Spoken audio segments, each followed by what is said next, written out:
పెళ్ళైనా పండగైనా వేడుక ఏదైనా పట్టు చీరల ప్రత్యేక వేదిక Varahi silks. Hi, hello, namaste, and welcome to my show from the bottom of the heart in Suman TV, the India's largest digital media platform. మన నిత్య జీవితంలో నిజ జీవితంలో ఎన్నెన్నో అనుభవాలు ఎన్నెన్నో సంఘటనలు మనకు ఎదురవుతూ ఉంటాయి. కానీ వాటి తాలూకు సారాన్ని మనం నిర్వచించుకోలేము, వాటిని సూత్రీకరించుకోలేము. అలా సూత్రీకరించి నిర్వచించి మన జీవితాల గురించి మన అనుభవాల గురించి మనకే గొప్పగా స్ఫూర్తిదాయకంగా చెప్పేటువంటి వ్యక్తులనే మోటివేషనల్ స్పీకర్స్ అంటాం. అలాంటి మోటివేషనల్ స్పీకర్స్లో బ్రదర్ షఫీ గారి గురించి కొత్తగా పరిచయ వాక్యాలు ఎవరికీ అవసరం లేదు. ఈ రోజున ఉభయ తెలుగు రాష్ట్రాలనే కాదు, ప్రపంచవ్యాప్తంగా షఫీ గారికి ఉన్నటువంటి ఫాలోయింగ్ ఏంటో నేను ఇప్పుడు ప్రత్యేకించి మీకు చెప్పనవసరం. అలాంటి షఫీ గారు నాతో ఉన్నారు. ఆయనతో వివాదాస్పద అంశాలు మాత్రం నేను మాట్లాడదలుచుకోలేదు. ఆయన ఎప్పుడూ ఒక మోటివేషన్ గురించి, ఒక ఎలివేషన్ గురించి, ఒక సమాజ స్ఫూర్తి గురించి మాత్రమే మాట్లాడేటువంటి వ్యక్తి అయినా సరే, కొన్ని విషయాలకు సంబంధించినటువంటి వివాదాలు ఉన్నా కూడా వాటిని కూడా మనం డిస్కస్ చేద్దాం. షఫీ గారు లాంటి ఒక వ్యక్తి ఎదురుగా దొరికినప్పుడు sky is the limit to talk. So welcome Shafi గారు. థ్యాంక్ యూ అండి. ఎలా ఉన్నారు? చాలా బాగున్నాను సార్, సంతోషం. బ్రహ్మాండంగా ఉన్నారు. ఎందుకంటే మీ పాపులారిటీ కానీ ఫస్ట్ మీతో నేను చాలా సందర్భాలు అనుకున్నాను సార్. షఫీ గారితో ఒక డిస్కషను, ఇది ఇంటర్వ్యూ కాదు, మీ దగ్గర నుంచి మీలాంటి వాళ్ళ దగ్గర నుంచి మాట్లాడుతున్నప్పుడు కొన్ని విషయాలు it is also learning to us అనే ఫీల్ అవుతాను నేనైతే. సార్ అంటే మీతో కూర్చొని డిస్కస్ చేయడం కూడా నేను కూడా చాలా మంచి అనుభూతి ఉంది నాకు కూడా. మంచి ఎక్స్పీరియన్స్ లా నేను కూడా ఫీల్ అవుతున్నాను సార్. ఎందుకంటే మీ గురించి కూడా ఉభయ తెలుగు రాష్ట్రాలు అందరూ గుర్తుపడతారు. మెగాస్టార్ చిరంజీవి గారు లాంటి గొప్ప వ్యక్తులే మీ గురించి, మీ ఆలోచన విధానం గురించి, మీ వ్యక్తిత్వం గురించి చెప్పారంటే చాలా సంతోషం sir. Thank you sir. Nice meeting you. Shafi, brother Shafi అంటే మార్గనిర్దేశకుల, మతబోధకుల? రెండిట్లో చెప్పాలంటే సార్ మార్గనిర్దేశకులని చెప్పాలి. అంటే ఇక్కడ అసలు నేను మతాన్ని నమ్మను సార్. మతాన్ని నమ్మనప్పుడు మత బోధకుడిని కానే కాదు. ఆ విషయం చెప్పండి, నేను ధర్మాన్ని నమ్ముతాను, మానవత్వాన్ని నమ్ముతాను. కాబట్టి మానవత్వం గురించి మాత్రం బోధిస్తాను. మానవత్వం అనేటువంటిది ఏ మతంలో ఉంది అనేటువంటి దానికి ఎలాంటి సమాధానం ఉంటుంది మీ దగ్గర? మానవత్వం అనేది ఏ మతంలో లేదని చెప్తాను సార్. ఇక్కడ ఎందుకంటే సార్, చాలా మందిలో ఉన్న భావన ఏంటంటే అన్ని మతాలు ఒకటే బోధిస్తున్నాయి, మతాలన్నీ మానవత్వాన్ని బోధిస్తున్నాయి అంటారు కదా. మతాల సారమంతా ఒకటే, సారాంశం అంతా ఒకటే అంటారు. నేను దాన్ని నమ్మను సార్. అది బ్లండర్ అని చెప్తాను. యాక్చువల్గా మతం వేరు, ధర్మం వేరు సార్. గ్రంథాలు బోధిస్తుంది ధర్మం. ఉదాహరణకి వేదాలు ఉన్నాయి సార్, ఉపనిషత్తులు ఉన్నాయి, భగవద్గీత ఉంది, బైబిల్ ఉంది, ఖురాన్ ఉంది. ఈ ధార్మిక గ్రంథాలు బోధిస్తుంది ధర్మం అండి. మతాలు అంటే మనిషి యొక్క మతి నుండి పుట్టినవే మతాలు. అందుకే మతాల మధ్య డిఫరెన్సెస్ ఉన్నాయి. ఒక మతానికి ఇంకో మతానికి డిఫరెన్స్ ఉంది. అయితే ఈ మతం అనేది నిజంగా చెప్పాలంటే ప్రజల మధ్య అడ్డుగోడలే కట్టింది సార్. అడ్డుగోడలే కట్టింది. కాబట్టి ధర్మంలోనే మానవత్వం ఉంది తప్ప మతాలు అడ్డుగోడలు కట్టుకుంటూ వచ్చాయి. ఉదాహరణకి ఒక మతంలో ఉన్నవారు నా మతమే సరైనది, వేరే మతాల కన్నా నాదే సరైనది అని ఒక మతంలో ఉన్నవారు అనుకుంటారు. ఇంకో మతంలో ఉన్నవాడు కూడా అదే అనుకుంటున్నాడు, నా మతమే సరైనది, వేరే మతాల కన్నా నా గ్రంథమే గొప్పది వేరే గ్రంథాల కన్నా అని. ఇది మతం బోధిస్తుంది. ధర్మం ఏమంటుందంటే అన్ని గ్రంథాలలో ఉన్న సారం ఒకటే. అంటే ధర్మం అంటే ఉన్నది సార్, దాన్ని బోధించడం కోసము ప్రజలు రకరకాలుగా బోధించుకుంటూ వచ్చారు. అందుకే మతాల మధ్య డిఫరెన్సెస్ లేవండి, ఒకే మతంలో ఉన్న వర్గాల మధ్య కూడా డిఫరెన్సెస్ ఉన్నాయి. ఒకే మతం, ఉదాహరణకి మనం ఉదాహరణ మాట్లాడే ముస్లిమ్సే ఉన్నారు, ఇస్లాం ఉంది. ఇస్లాం ఎక్కడ ఉంది అంటే ఖురాన్లో ఉంది. మరి దాన్ని బోధించే వాళ్ళు హనఫియత్ అని ఒకటి బోధించారు, షాఫీ అని ఒకటి బోధించారు, హంబలి అని బోధించారు. ఇప్పుడు చూడండి, జమాతులు, రకరకాల జమాతులు వచ్చాయి. మరి జమాతులు ఒకే ప్లాట్ఫామ్లో ఉన్నాయంటే లేవండి. ఒక జమాత్ వేరే జమాతుని తప్పు అని బోధిస్తుంది. ఇది మాత్రమే కరెక్ట్ అని వీళ్ళు అంటారు, అది మాత్రమే కరెక్ట్ అని వారు అంటారు. ఇన్ని డిఫరెన్సెస్ గ్రంథంలో ఉన్నాయా? లేవు. ఖురాన్లో లేవు. గ్రంథంలో ఎప్పుడు డిఫరెన్స్ ఉండదు. బోధించే బోధకుల మధ్య డిఫరెన్సెస్ ఉంటాయి. ఇవన్నీ కూడాను వీటిని మనిషి యొక్క మతి నుంచి పుట్టాయి. ఇవన్నీ కూడాను వీటిని రిలీజియన్స్ అంటే దీన్ని ధర్మ అంటాం, దీన్ని మజబ్ అంటాము, దీన్ని దీన్ అంటాము. ఇలాగే ఇప్పుడు బైబిల్ ఉంది సార్, బైబిల్ గ్రంథం ఉంది. ఈ బైబిల్ గ్రంథంలో ధర్మం ఉంది సార్. గ్రంథం ఒకటే, బైబిల్ ఒకటే. కానీ బైబిల్ని బోధించే బోధకుల వల్ల అనేక సంఘాలు వచ్చేసాయి, అనేక డినామినేషన్స్ వచ్చేసాయి. ఈ సంఘాల మధ్య వర్గాల మధ్య డిఫరెన్సెస్ ఉన్నాయి కదా. అవును, ఇప్పుడు దానికి రోమన్ క్యాథలిక్ ఉంది, ప్రొటెస్టెంట్స్ ఉన్నారు. మరి రోమన్ క్యాథలిక్ ప్రొటెస్టెంట్ రెండు వేరు వేరు అంటే సరే ఓకే వేరు వేరే. మరి ప్రొటెస్టెంటే కరెక్ట్ అని ప్రొటెస్టెంట్ అంటారు, రోమన్ క్యాథలిక్ కరెక్ట్ అని రోమన్ క్యాథలిక్ అంటారు. అలాంటి ఇప్పుడు ప్రొటెస్టెంట్సే కరెక్ట్ కదండి. మరి రెండు చర్చెస్ ఉన్నాయి, రెండు కూడా ప్రొటెస్టెంట్ చర్చెసే. ఆ చర్చ్కి వెళ్ళొచ్చు అయ్యగారు అని ఇక్కడ తెలియదు, అక్కడికి వెళ్ళొద్దు, అక్కడ పరిశుద్ధాత్మతో బోధించట్లేదు, ఇక్కడికే రావాలంటారు. మరి ఎందుకు డిఫరెన్స్ అంటే అంతే సార్, ఎప్పుడు కూడాను ఈ మతాలు అనేవి అడ్డుగోడలే కడతాయి. ఎందుకంటే బోధకుల మతి నుండి వచ్చినాయి మతాలు. కాబట్టి నేను చెప్పేది ఏంటంటే ధర్మమే గ్రంథాల్లో ఉంది. దానికి వేదాలు ఉన్నాయి సార్, భగవద్గీత ఉంది, ధర్మం బోధించబడింది. దీన్ని బోధించే బోధకులు కొంతమంది ద్వైత సిద్ధాంతాన్ని బోధించారు, మరి కొంతమంది అద్వైత సిద్ధాంతం బోధించారు, ఇంకొంత విశిష్ట అద్వైత సిద్ధాంతాన్ని బోధించారు. ఒక కాన్సెప్ట్ శైవులు అనే కాన్సెప్ట్ ఉంది, వైష్ణవులు అనే కాన్సెప్ట్ ఉంది. ఇక్కడ డిఫరెన్సెస్ ఉన్నాయి, గ్రంథాల్లో డిఫరెన్స్ లేదు సార్.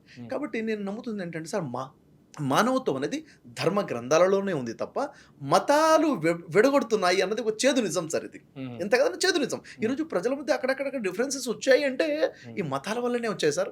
గ్రంథాలను వదిలేసామండి. ఉదాహరణకి మన క్రైస్తవ సోదరులు ఉన్నారు, ఎప్పుడూ చేతిలో బైబిల్ ఉంటుంది కానీ బైబిల్ చదవరండి. బోధకులు బోధించేదే వింటారు, వారు బోధించేది వేరు, బైబిల్లో ఉండేది వేరు. ముస్లిమ్స్ ఉన్నారు, మస్జిద్కి వెళ్తారు, ప్రసంగాలు వింటారు, ప్రసంగం చేసేటటువంటి అక్కడ ఇమాము ఖురానే బోధిస్తున్నారన్న భ్రమలో ప్రజలు ఉన్నారు, కానీ ఖురాన్ బోధించట్లేదు సార్, తన ఆలోచన తను బోధిస్తున్నాడు. ఇలాగే మన అయ్యగారులు పూజారులు అనగాని వేదాలని పక్కన పెట్టేసి వారి భావాలు బోధిస్తున్నారు. అంటే ఓవరాల్గా ఏమైందంటే గ్రంథాలకు దూరం అయిపోయాం సార్, ధర్మానికి దూరం అయ్యాము. కాబట్టి ఎంత ప్రయత్నం చేసినా కలవలేకపోతున్నాం. డిఫరెన్స్ ఎందుకు ఉన్నాయి అంటే, బయట నేను మిమ్మల్ని చూసి నవ్వుతాను, మీరు నన్ను చూసి బయటికి నవ్వుతున్నాము, లోపల కలవలేక ఎందుకు పోతున్నాం అంటే గ్రంథాలను వదిలేసాం కాబట్టి. నిజం ఏంటంటే సార్, అన్ని గ్రంథాల్లో ఉన్న ధర్మం ఒకటే సార్, అన్ని గ్రంథాలు ఉన్న ధర్మం ఒకటి. ఒకే ధర్మం వేరు భాషల్లో బోధించడం జరిగింది తప్ప ధర్మంలో కొంచెం కూడా తేడా లేదండి.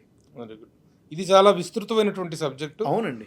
ఇక మనం లైఫ్ లాంగ్ చర్చించినా సరే మిగిలిపోయే అంశం ఇది. ఒకసారి బీబీసీలో ఒక నాస్తికుడికి ఒక ఆస్తికుడికి మధ్య చర్చ జరిగింది, దేవుడు ఉన్నాడు లేడు అని. దేవుడు లేడని కొన్ని వందల నిరూపణలు చూపించాడు అతను. దేవుడు ఉన్నాడు అంటానుకున్న ఒకే ఒక నిరూపణ ఫెయిత్, నమ్మకం. అయితే ఇక్కడ దేవుడు లేడు అనే వాదన ఎందుకు వచ్చింది అంటే సార్, నిజంగా దేవుడు ఉన్నాడు అనే వాళ్ళలో నైతికత కనపడితే బాగుండేది.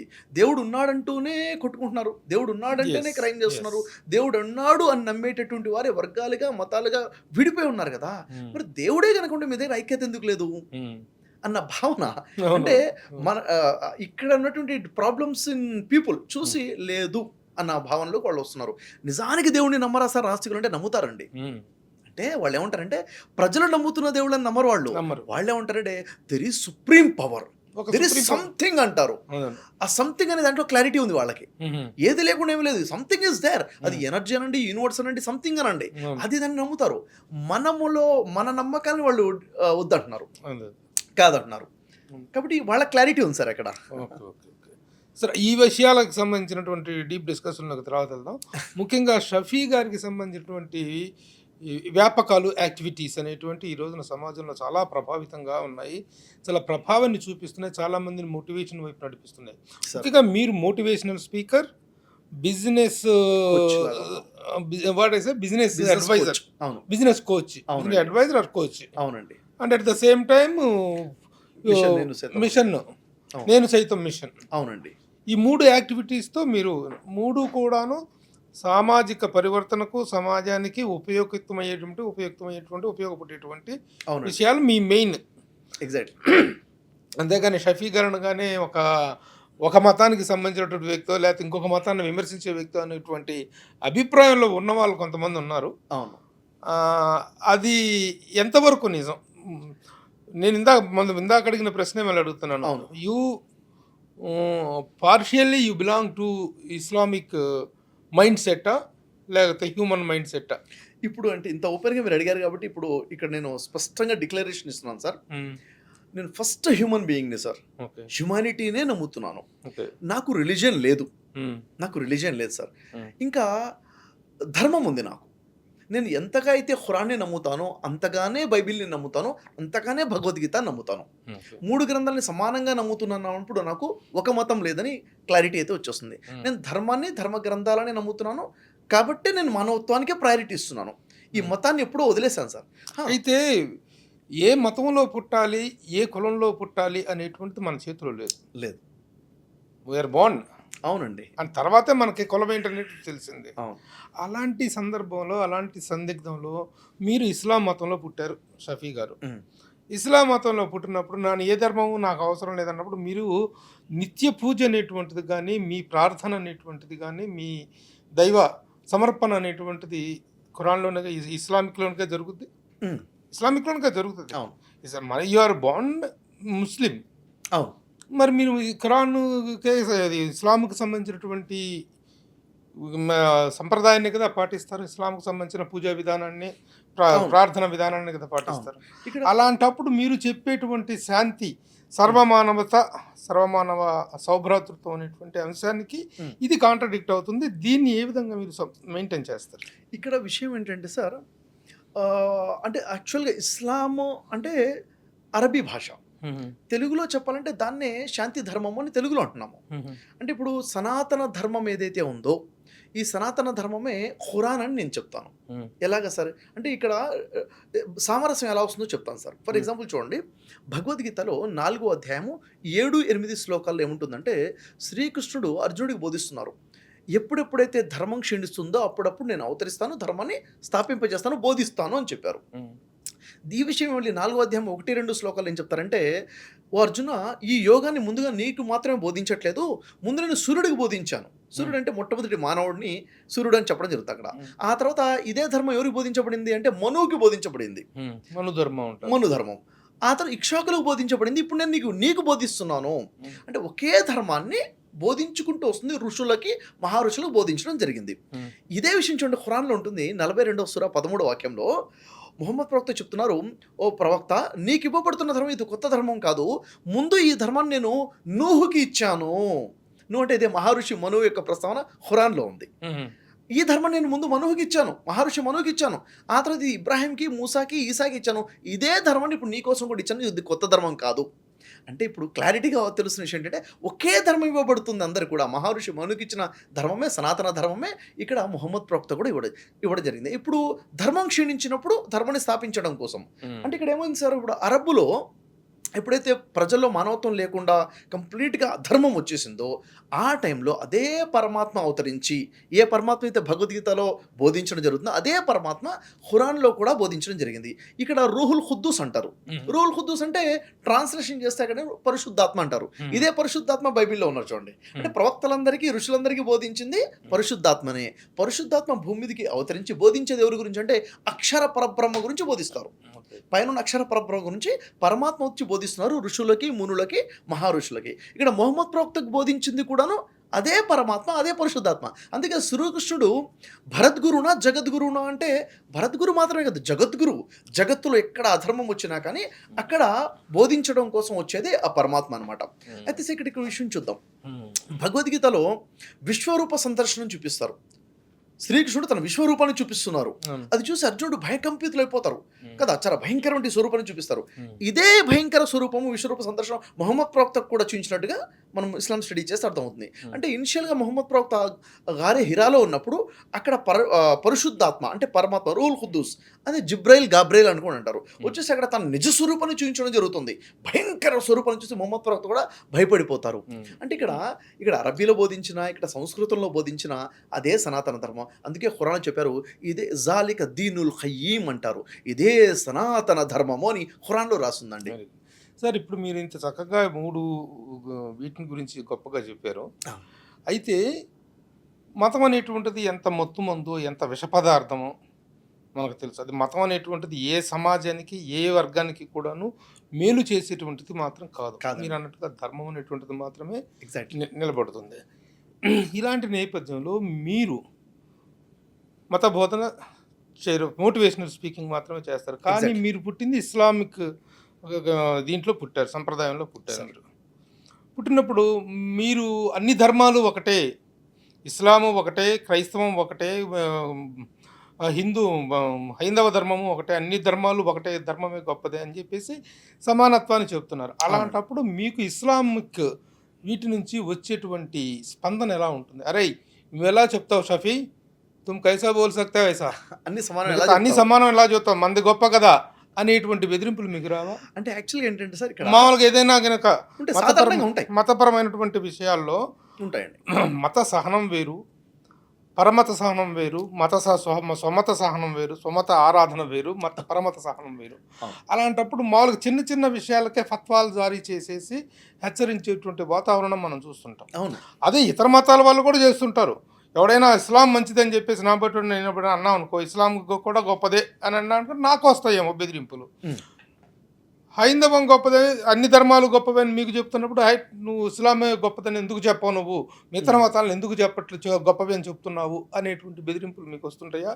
అలాంటప్పుడు మీ ప్రస్పందన ఏంటి? యాక్చువల్గా ఏంటంటే సార్ ఇప్పటివరకు ఓపెన్గా ఎవరు కూడా నన్ను బెదిరించడం కానీ తప్పని, ఎందుకంటే నేను ఏదైనా ఒక స్టేట్మెంట్ ఇస్తే దానికి రిఫరెన్స్ ఇచ్చి మాట్లాడతాను. ఇది నా సొంత అభిప్రాయం అని ఎప్పుడు చెప్పనండి. నేను ఏది చెప్పినా కానీ ఇప్పుడు ఈ ఖురానే సనాతన ధర్మం అని నేను చెప్పకుండా జాలిక దీనుల్ ఖయ్యూమ్ అని ఖురాన్ చెప్తున్నాను, రిఫరెన్స్ ఇచ్చేసాను వెంటనే. కాబట్టి ఖండించడానికి కొంచెం ఆలోచిస్తారు ప్రజలు, ఎందుకంటే ఇతను ఏది మాట్లాడినా విత్ రిఫరెన్సే మాట్లాడతాడు కదా అన్నది. అయితే మత ఛాందస్సము ఉన్నదండి, మతాల్లో ఉంది. ఉదాహరణకి మతోన్మాదము, మత ఛాందస్సము అంటే ఏంటంటే సార్, నా మతమే సరైనది, నా మతంలో ఉన్నవాడే మోక్షాన్ని పొందుతాడు, స్వర్గానిలోకి వెళ్తాడు, నా గ్రంథమే పవిత్రమైంది, ఇతర గ్రంథాలన్నీ పవిత్రం కాదు, వేరే మతాల్లో ఉన్నవాళ్ళు మోక్షాన్ని పొందడాడు అన్న భావన ఉంది. ముస్లింలలో కొంతమందిలో ఉంది, క్రైస్తవుల్లో ఉంది, ప్రతి మతస్థుల్లో కూడా కొంతమందిలో ఉంది. ఇది తప్పు సార్. వాస్తవానికి ఒక మనిషి మోక్షం పొందడం కోసం, అంటే స్వర్గాన్ని పొందడం కోసము కావాల్సినటువంటి బేసిక్ మానవత్వానికి సంబంధించిన మెసేజ్ అయినా, నీతి నిజాతికి సంబంధించిన మెసేజ్ అయినా, నిరహంకారంగా జీవితం గడిపే విషయమైనా ధర్మం గురించి ప్రతి గ్రంథంలో కూడా దేవుడు ప్రిజర్వ్ చేసి పెట్టాడు. ఫర్ ఎగ్జాంపుల్ చూడండి సార్, ఇప్పుడు మనందరికీ సృష్టికర్త భగవంతుడు, సర్వేశ్వరుడు, అక్షర పరబ్రహ్మ ఒక్కడే నమ్ముతాం మనం, పైవాడు ఒకడే. ఇప్పుడు ఆయన్ని భగవంతుడు అనొచ్చు, సర్వేశ్వరుడు అనొచ్చు, అక్షర పరబ్రహ్మ అనొచ్చు, నోరారా పిలవచ్చు, ఓం అని పిలవచ్చు, లేకపోతే జీవం గల దేవుడు యెహోవా అని పిలవచ్చు, అల్లా అని పిలవచ్చు. ఏ పేరుతో పిలిచినా పలుకుతానని ఆయనే అనేటప్పుడు మనం ఎవరు అబ్జెక్ట్ చేయడానికి? అవును కదా సార్. ఇప్పుడు ఆ భగవంతుడు మనం పిలిచి ఆరాధించేటప్పుడు ఎంత ఓపెన్ హార్ట్గా ఉన్నాము, ఎంతగా కనెక్ట్ అయి ఉన్నాము అనేది ఇంపార్టెంట్ అనమాట. ఇది ఇంపార్టెంట్. అంటే నిరహంకారంగా ఉండాలి, ఎందుకంటే మనం ఏదైతే ఉందో ఏది కూడా మంది కాదు, ఇవ్వబడిందే. కాబట్టి ఎలాంటి అహంకారం, మమా అహం అన్న ఫీలింగ్ ఉండకూడదు. నాది, నేను ఇలా చేశాను, నేను ఇంత గొప్పవాడిని, అది పోయింది సార్. ఇప్పుడు షఫీ గారికి ఇస్లాం మతం కాబట్టి, ఇస్లాంలో ఇస్లాం అనే ధర్మంలో పుట్టాడు కాబట్టి వాళ్ళు ఓన్ చేసుకుంటారు. హిందువులు కానీ క్రైస్తవులు కానీ మీ పట్ల ఎలాంటి స్పందన ఉంటుంది? మిమ్మల్ని వాళ్ళు ఎలా రిసీవ్ చేసుకుంటారు? వాళ్ళ పట్ల మీకు ఎలా ఉంటుంది? మీ మోటివేషన్ స్పీచెస్కి సార్ చాలా మంది అసలు అన్ని కులాలకు మతాలకు అతీతంగా వస్తుంటారు కదా. అవును సార్, చాలా చక్కటి ప్రశ్న అడిగారు. నిజంగా చెప్పాలంటే సార్, నేను చేస్తున్న కార్యక్రమాలకి ముస్లింల నుండి వచ్చే స్పందన కన్నా ఎక్కువగా మన హైందవ క్రైస్తవ సోదరుల నుంచి ఎక్కువ స్పందన వస్తుంది. ఇది ప్రాక్టికల్ గా నిజం. ఉదాహరణకి నా ఈవెంట్స్ ఆర్గనైజ్ చేస్తారు, ఆర్గనైజర్స్ ఉంటారు. 100 ఈవెంట్స్ అయ్యాయంటే ఏదో 2 ఈవెంట్స్ 3 ఈవెంట్స్ మాత్రమే ముస్లిం ఆర్గనైజర్స్ ఉంటారు. 97-98% ఈవెంట్ ఆర్గనైజర్స్ ఎవరు ఉన్నారంటే మన హైందవ సోదరులు, క్రైస్తవ సోదరులే ఉన్నారు. అంటే వాళ్ళు నన్ను నా వాడుగా యాక్సెప్ట్ చేసేశారు. అందుకే నా పూర్తి పేరు షేక్ షఫీవుల్లా. కాస్త నేను బ్రదర్ షఫీగా ఎందుకు పిలవబడుతున్నానంటే, నేను మీ తమ్ముడిని, మీ అన్నయ్యని, మీ బ్రదర్ని, మీ సొంత వాడిని, మీలో ఒకడిగా ఉన్నాను, మీ సొంత అన్నయ్య. ఒక అమ్మాయి నన్ను సొంత అన్నయ్యగా చూడగలగాలి, వారి సొంత అన్నగా చూడాలి. బ్రదర్ అనేటువంటిది క్రిస్టియన్ మత బోధకులకు వర్తించేటువంటి ఇది కదా, అలా అనుకుంటారు సార్. అంటే చాలా మంది పాస్టర్స్ ఆ విధంగా బ్రదర్ గా పెట్టుకుంటారు. నేను బ్రదర్ గా పిలువబడుతున్న మెయిన్ రీజన్ ఏంటంటే, నేను మీకు దూరపు వాడిని కాదు. అయితే ఆ బ్రదర్ అనేటువంటి తీసుకోవడానికి కారణం ఫర్ ద బ్రదర్హుడ్నెస్, ఫ్రాటర్నిటీ ఫీలింగ్ తో నా పేరులోనే ఆ ఫీలింగ్ వచ్చేయాలి అన్న ఫీలింగ్, బ్రదర్హుడ్నెస్. మిగతా మతాల వాళ్ళ తాలూకు మంచి వెల్కమింగ్ ఉంది సార్. చాలా చక్కటిగా నన్ను నావాడు అన్నట్టుగా అందరు కూడా యాక్సెప్ట్ చేశారు. ఎప్పుడైతే నేను బైబిల్ బోధించినా, భగవద్గీత నుంచి కొన్ని శ్లోకాలు చెప్తున్నా కానీ, వేదాల గురించి కొన్ని మంత్రాలు బోధిస్తున్నా, ఖురాన్ వాక్యాలు చెప్తున్నా కానీ, అసలు ఏం చెప్తున్నాడో చూస్తున్నారు ఇక్కడ. ఇప్పుడు ఉదాహరణకి ఏంటంటే సార్, పుట్టుకతో తను ముస్లిము, పుట్టుకతో హిందూ, పుట్టుకతో మనం ఏమీ కాదు సార్. యాక్చువల్గా మనకి పుట్టుకతో మతం ఏమీ లేదు, కులం ఏమీ లేదండి. నిజానికి పుట్టాం మనం. పుట్టిన తర్వాత మన తల్లిదండ్రులు మనల్ని ఆ విధంగా చేశారు. పుట్టుకతో కులం లేదు, మతం లేదు, వర్గం లేదు. వాస్తవానికి అయితే మన కుటుంబంలో పుట్టాం కాబట్టి వారు మనకి చెప్పారు, అరే నువ్వు ఇది, మనం ఇది, మన నమ్మకాలు ఇవన్నీ వాళ్ళు తర్వాత నేర్పినవి కదా సార్ ఇవన్నీ కూడా. అంటే నేను ఓపెన్గా చెప్పేది ఏంటంటే సార్, ఇప్పుడు మన శరీరంలో ఉన్న అవయవాలకి కులం లేదు, మతం లేదు సార్. మన బ్లడ్కి కులం లేదు, మతం లేదు. ఎవరికైనా బ్లడ్ డొనేట్ చేస్తాం, ఎవరికైనా ఆర్గాన్ డొనేషన్ చేస్తాము. మన స్పెర్మ్కి మతం లేదు, కులం లేదు. అవును కదా సార్. అలాంటప్పుడు మనిషి పెట్టుకున్న మతాలు కులాలు కదండి ఇవన్నీ కూడాను. కాబట్టి మనిషి పెట్టిన దాంట్లో వల్ల ప్రాబ్లమ్స్ ఉన్నాయి. భగవంతుడు ఇచ్చిన ధర్మంలో మాత్రం ఏకం ఉంది, అంటే దాన్ని కలిపేటటువంటి తత్వం ఉందన్నమాట. సర్వే జనో సుఖినో భవంతు అని చెప్పింది ధర్మం సార్. సర్వజనులు సుఖ సంతోషాలతో ఉండాలి అని చెప్పింది ధర్మం. నిన్ను వాళ్ళని పొరుగువారిని ప్రేమించుము అని చెప్పింది ధర్మం. భూలోకవాసుల మీద కరుణ చూపితే పరలోకవాసి కరుణ చూపుతాడు అని చెప్పింది ధర్మం. అంటే భూలోకవాసులు అంటే ఒక మతం కాదు, నిన్ను వాళ్ళని పొరుగువాడు అంటే ఒక మతం కాదు, సర్వే జనం అంటే ఒక మతం కాదు. ఇది ధర్మం సార్. ఈ భావన మనలో ఎందుకు మిస్ అయిపోయిందంటే మనం గ్రంథాలకు దూరం అయిపోయాము. గ్రంథం చెప్తున్న ఫీలింగ్ దూరం అయిపోయి బోధకుల మాటల్లోకి వచ్చేసాం కాబట్టే మనం ఒకరికొకరు దూరం అయిపోయాం. ఇప్పుడు ఈ బోధకుల మాటలు, ఈ బోధకుల మంచి చేసినా బోధకుడే. షఫీ మంచి చెప్తేనే మంచి బోధకుడు. ఈ బోధకుడు యొక్క ప్రభావం ఏ మేరకు ఉంటుంది సమాజం మీద? ఒక షఫీ కావచ్చు, ఇంకా మిగతా మతాలకు సంబంధించినటువంటి గొప్ప వాళ్ళు ఇప్పుడు ఈయన ఉన్నారు పెద్ద ఆయన, మన ఈషా ఫౌండేషన్ గురూజీ జగద్గురు ఆయన కానీ, ఇంకా రవిచంద్ర వర్మ గారు కానీ, ఇట్లాంటి వాళ్ళు చాలా మంది ఉన్నారు కదా. మీరందరూ ఏం చేస్తున్నారు అసలు? ఇట్లా కొట్టుకు తెస్తుంటే జనం మీరందరూ సాధిస్తుంది ఏంటి సార్? ఈ మత బోధకులు పెద్దలు లేకపోతే ఈ సామరస్యంగా మాట్లాడే వాళ్ళు ఎవరు కూడా ఎందుకు ఒక సామరస్యతను సాధించలేకపోతున్నారు? మీలాంటి వాళ్ళు ఎంత గొప్పగా స్పిరిచువల్గా బోధనలు చేసి సర్వమానవ సౌభ్రాతృత్వాన్ని బోధిస్తున్నప్పటికీ కూడా ఎంత బోధిస్తుంటే అంతగా మత మౌఢ్యము, మత విద్వేషం అనేటువంటిది రెచ్చిపోతున్న కారణాలను మీరు ఎలా విశ్లేషిస్తారు? చాలా చాలా ఇంపార్టెంట్ విషయం అడిగారు సార్ మీరు. ఇది చాలా ఇంటెలెక్చువల్గా అనాలిసిస్ చేయాల్సిన విషయం ఇది. పూర్తి సమాజం మీద ఒక లీడర్స్గా, నాయకులుగా ఉంది మత బోధకులేనండి. మత బోధకులు 100%. అంటే ప్రజలు నడిపిస్తున్నారు అంటే వీరే. అయితే మరి ఇంత పెద్ద పెద్ద మత బోధకులు ఉండి, ఇంత విస్తారంగా ఉండి కూడా ఎందుకని ఈ డిఫరెన్సెస్ పెరిగిపోతున్నాయి, ఈ విద్వేషాలు ఎందుకు పెరిగిపోతున్నాయి అనేది చాలా పెద్ద ప్రశ్న. కలవాలి కదా, అందరూ కలిసిపోవాలి కదా, మానవత్వం వచ్చేయాలి కదా. ఎందుకు రావట్లేదు? ఈ ఆర్గనైజేషన్స్ పెరుగుతాయి, అన్ని రిలీజన్స్లో కూడా ఉన్నారు కదా, ఎందుకు రావట్లేదు అంటే సార్ ఇక్కడ గమనించాల్సిన విషయం ఏంటంటే బోధకులు 2 రకాలండి. బోధకులు 2 రకాలు. దాంట్లో ధర్మాన్ని ఉన్నట్టుగా బోధించేవారు కొందరే ఉన్నారు. దాన్ని వారు సొంత ఆలోచనతో వెడగొట్టేటువంటి బోధకులు ఉన్నారు. ఉదాహరణ ఇక్కడ ఒక పదం చెప్తాను. యాక్చువల్గా పురోహితుడు అన్న పదం అంటాం. పురోహితుడు అంటే పురము యొక్క హితము కోరేవాడు పురోహితుడై ఉండాలి, పురవాసుల హితము కోరాలి. అది ఇక్కడ పాస్టర్ అంటారు. పాస్టర్ అంటే కాపరి. కాపరి అంటే సరిగ్గా గైడ్ చేయగలగాలి, అంటే చెడు వైపు వెళ్లకుండా సంఘ ప్రజలు కాపాడేవాడు, రక్షించాలి. అంటే వాళ్ళకి సామాజికంగా, నైతికంగా, మానవతా విలువల ప్రకారంగా వారికి అభివృద్ధి వైపు, సంక్షేమ వైపుకు కాపరిగలాగా ఉండాలన్నమాట. మస్జిద్లో ఇమాం అంటాం. ఇమాం అంటే నాయకుడు. నాయకుడు అంటే ప్రజల భుజాల మీదకి ఎక్కేవాడు నాయకుడు కాదు కదా సార్. ప్రజలని భుజాల మీద ఎక్కించుకొని తిరిగేవాడే. అంటే ప్రజలకి సరైన గైడ్గా చేసేవాడు. అంటే వాళ్ళ వ్యక్తిగత జీవితంలో, కుటుంబ జీవితంలో, సామాజిక జీవితంలో కానీ, స్పిరిచువాలిటీ అయినా సరిగ్గా గైడ్ చేసేవారు. వారు మిస్గైడ్ చేస్తే ప్రజలు మిస్గైడ్ అయిపోతారు సార్. ఇక్కడ ఏమైపోయిందంటే సార్, దురదృష్టకర విషయం ఏంటంటే భక్తులని కస్టమర్లుగా చూసే సమయం వచ్చింది ఇప్పుడు. కస్టమర్లు అంటే నాకు కస్టమర్లు ఎక్కువ ఉండాలి, నా వర్గం పెద్దగా ఉండాలి, నా సంఘం పెద్దగా ఉండాలి. నా సంఘం ఎక్కువ అయిపోతే వాళ్ళు వెళ్లకుండా ఉండాలంటే ఏం చేయాలి? నన్ను వదిలిపెట్టి ఇదే సరైన సంఘము, ఇదే సరైనది, మిగిలినన్ని తప్పే అని చెప్పాలి. మిగిలినన్ని తప్పు, ఇది మాత్రమే సరైనదని చెప్తే వాళ్ళు ఎక్కడికి వెళ్లకుండా ఉంటారు. ఈరోజు సార్ అంటే ఇలా అంటాం తప్పుగా అనిపించవచ్చు, కానీ నిజం కాబట్టి చెప్తున్నాను. ఈ ప్రపంచంలో అతిపెద్ద వ్యాపారం ఈరోజు మతమే సార్. మతాన్ని మించిన వ్యాపారం ఇంకోటి లేదు, బిజినెస్ లేదు. ఎందుకంటే ఇక్కడ పెట్టుబడి పెట్టేదేం లేదు, కష్టపడేదేం లేదు. కేవలము మనలో లేని మంచి ఉందని చెప్పడము, ఎదుటి వ్యక్తిలో లేని చెడు కూడా ఉందని చూపించడం, రెచ్చగొట్టడం. కాబట్టి నువ్వు మోక్షాన్ని పొందాలంటే ప్రతి ఒక్క మనిషిలో కూడాను పైవాడనే భయము, భక్తి ఉంది. ఆ భయాన్ని ఎన్కాష్ చేసుకొని ఇక్కడ మాత్రమే మోక్షం ఉంది, ఇది తప్ప వేరే మార్గం లేదు అనేసరికి ఇంకోటి ఇక్కడ సరెండర్ అయిపోతాడు. ఒక మతం ఇంకో మతం అని కాదు సార్, ఏ మతమైనా కానీ దాదాపుగా ఎలా ఉన్నారు. అయితే ఇక్కడికి వచ్చిన తర్వాత ప్రజల మీద నాకేం వస్తుంది? అక్కడ ఒక అధికారం వస్తుంది, ఒక ఆధిపత్యం వస్తుంది, ఒక పెద్దరికం వస్తుంది, రాబడి కూడా వస్తుంది, ఆర్థిక రాబడి కూడా వస్తుంది. ఈ విధంగా సార్ ఇది ఒక స్వార్థం కోసం చేస్తున్నటువంటి కొంతమంది వల్ల ప్రజలు విడిపోతున్నారు. కాబట్టి ఇప్పుడు చూడండి, ప్రజలందరూ ఏకమవ్వాలి, కలిసిపోవాలి అంటే నినాదం చాలా బాగుంది.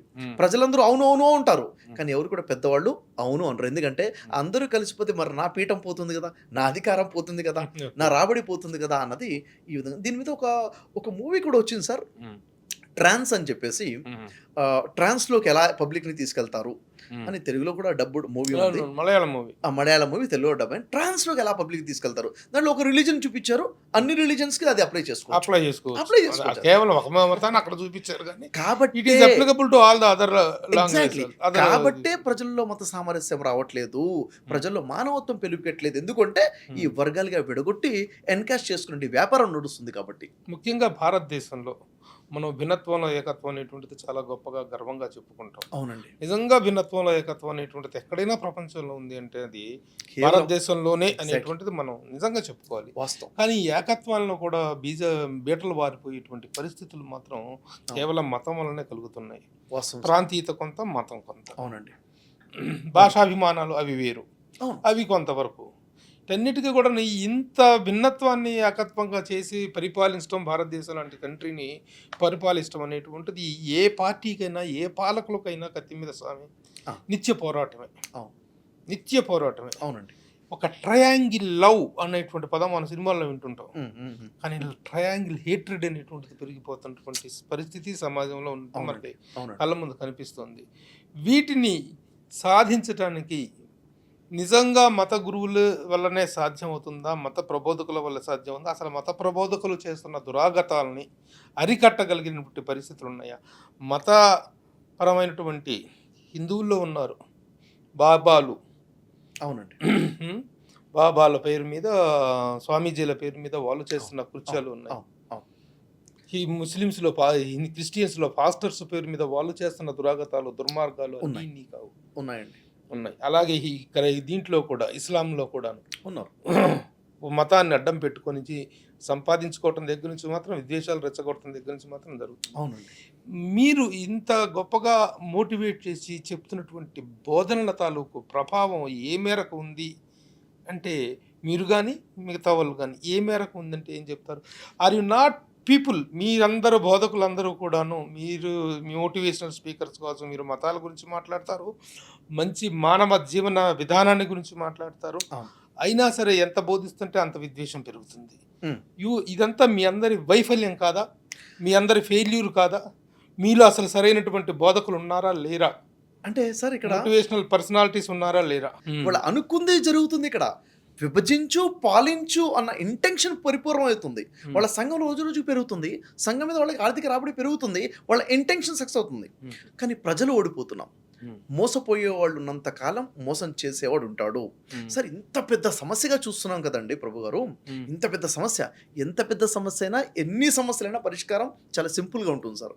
ప్రజలకు నేను చెప్తున్న విషయం ఏంటంటే, ఒకప్పుడు లిటరసీ లేదు, ఒకప్పుడు ఎడ్యుకేషన్ లేదు, ఇప్పుడు ఎడ్యుకేషన్ వచ్చేసింది. ఐటీ ప్రపంచం ఇది. నేనంటాను ప్రతి హిందూ సోదరుడికి నేను చేతులు దండం పెట్టి చెప్తున్నా ఏంటంటే సార్, భగవద్గీత మీ ఇంట్లో ఉండాలి. భగవద్గీత మీరు చదవండి, మీరు అర్థం చేసుకునే ప్రయత్నం చేయండి. భగవద్గీత మీకు ఏ ధర్మాన్ని బోధిస్తుంది? ఎందుకంటే భగవద్గీతలో సార్ 16వ అధ్యాయం 23, 24 శ్లోకాలు మనం చదివితే అక్కడ ఏముంటుందంటే సార్, తస్మా శాస్త్రం ప్రమాణం తే కార్యకార్య వ్యవస్థితౌ జ్ఞాత్వా శాస్త్ర విధానోక్తం కర్మకర్తూ మిహర్హసి. ఓ అర్జున, నువ్వు ఏది చెయ్యాలన్నా ఏది చెయ్యకూడదన్నా నీకు శాస్త్రము ప్రమాణమై ఉన్నది. చూడండి ఎంత పెద్ద మాట సార్. అసలు మన లైఫ్లో ఏం చేయాలి, ఏం చేయకూడదు, డూస్ ఏంటి, డోంట్స్ ఏంటి, అప్పుడు ప్రమాణం ఏంటంటే గైడ్. శాస్త్రం ప్రమాణం ఏంది, శాస్త్రంలో అన్నీ బోధించబడి ఉన్నాయి. కాబట్టి శాస్త్రం ముందు చెప్పబడిన విషయాలను తెలుసుకొని దాని ప్రకారముగానే కర్మము చేయము అని కండిషన్ ఉంది సార్ ఇక్కడ. ఇప్పుడు మనం ఎలా జీవితం గడుపుతున్నాం సార్? మనకు శాస్త్రం లేదు, మనకు ప్రమాణం లేదు, మనకు గైడ్ లేదు, నా జీవితం నా ఇష్టం అంటున్నాం. అందుకే 16వ అధ్యాయం 23వ శ్లోకంలో ఉంటుంది సార్, యశాస్త్ర విధిమూర్తిరుజా వర్తతే కామకారత నస సిద్ధి మహాప్నుప్తి న సుఖం న పరాంగతిం. ఏ వ్యక్తి అయితే శాస్త్రంలో చెప్పబడ్డ విషయాలను వదిలిపెట్టేసి తన ఇష్టానుసారంగా జీవితం గడుపుతాడో ఆ వ్యక్తికి పురుషార్థ సిద్ధి కానీ, సుఖము కానీ, మోక్షము కానీ పొందనేరడు.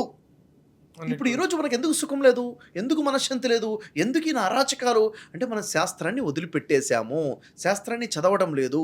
నేను ఒకటే చెప్తాను ప్రతి హిందూ సోదరుడికి కూడా, చేతులు జోడించి చెప్పే విషయం, భగవద్గీత చదవండి, అర్థం చేసుకునే ప్రయత్నం చేయండి. భగవద్గీత చదివి అర్థం చేసుకున్న వ్యక్తిత్వం చాలా గొప్పగా ఉంటుంది. సర్వమానవులను ఒక దృష్టితో చూస్తాడు.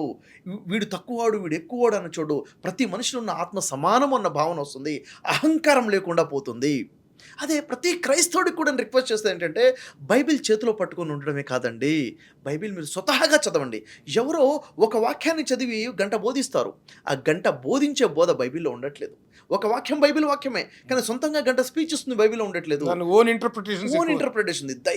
దయచేసి బైబిల్ మీకు చదవడం వచ్చు కదా, మీరు చదువుకున్న వాళ్ళే కదా, బైబిల్ చదవండి. బైబిల్ చదువుతాడు. నిన్ను వల్ల నీ పొరుగువారిని ప్రేమించుమని ఎందుకు చెప్పారు? నీతిమంతుడు నిత్య జీవాన్ని పొందుతాడు అని చెప్పారు కదా. మరి నీతిమంతుడిగా జీవితం గడిపి నిత్య జీవాన్ని పొందుతాడు. మనలో ఎంత నీతి ఉంది, ఎంత నీతి ఉంది, ఇది మనం చూసుకోవాలి. అదే ప్రతి ముస్లింకి నేను చెప్పేది ఏంటంటే, నేను ఖురాన్ని నమ్ముతాను నినాదాలు వద్దండి. ఖురాన్ని ఇంట్లో పెట్టుకొని మీకు అర్థమయ్యే ట్రాన్స్లేషన్ చదవండి. హిందీయా, ఇంగ్లీషా, తెలుగు, ఏ భాష మీకు వస్తే ట్రాన్స్లేషన్ చదివి అర్థం చేసుకుని ఆచరించే ప్రయత్నం చేయండి. అప్పుడు ఈ సమస్యలు ఏముండవు సార్. మనం ఏం చేస్తున్నాం అంటే ఈజీ, మనకు షార్ట్ కట్స్ కావాలి కదా. మనం బైబిల్ గ్రంథం చదవం, వేదాల దగ్గరికి వెళ్ళాం, బైబిల్ చదవం, మనం గురువుగారు చెప్పింది కరెక్ట్ అని చెప్పి నమ్మేస్తాం. గురువుగారు ఏం చేస్తున్నారు? విడగొట్టేస్తున్నారు.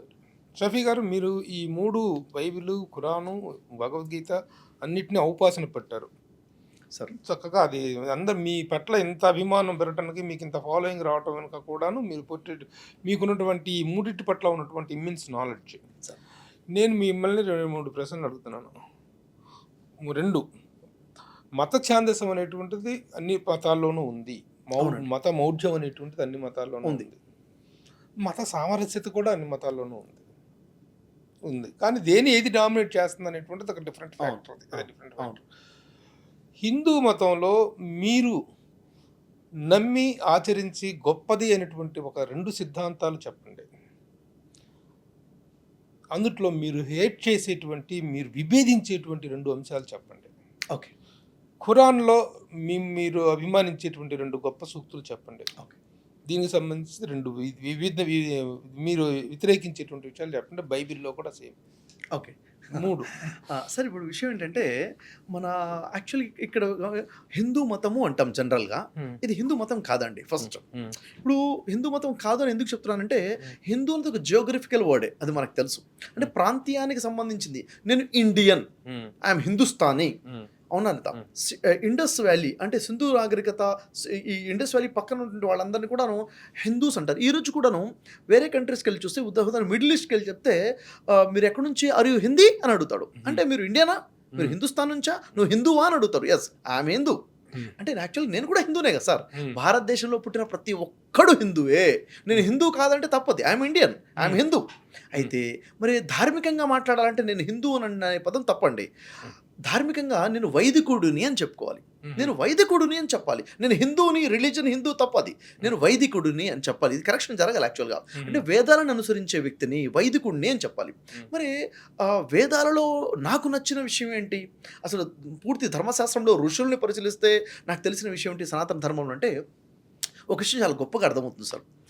శ్రీరాములు వారిని అక్కడ ప్రశ్నిస్తారు, ఓ రామ, నీ జీవితంలో ఇన్ని కష్టాలు ఉన్నాయి కదా సార్. 14 సంవత్సరాలు వనవాసం అంటే చిన్న విషయం కాదు.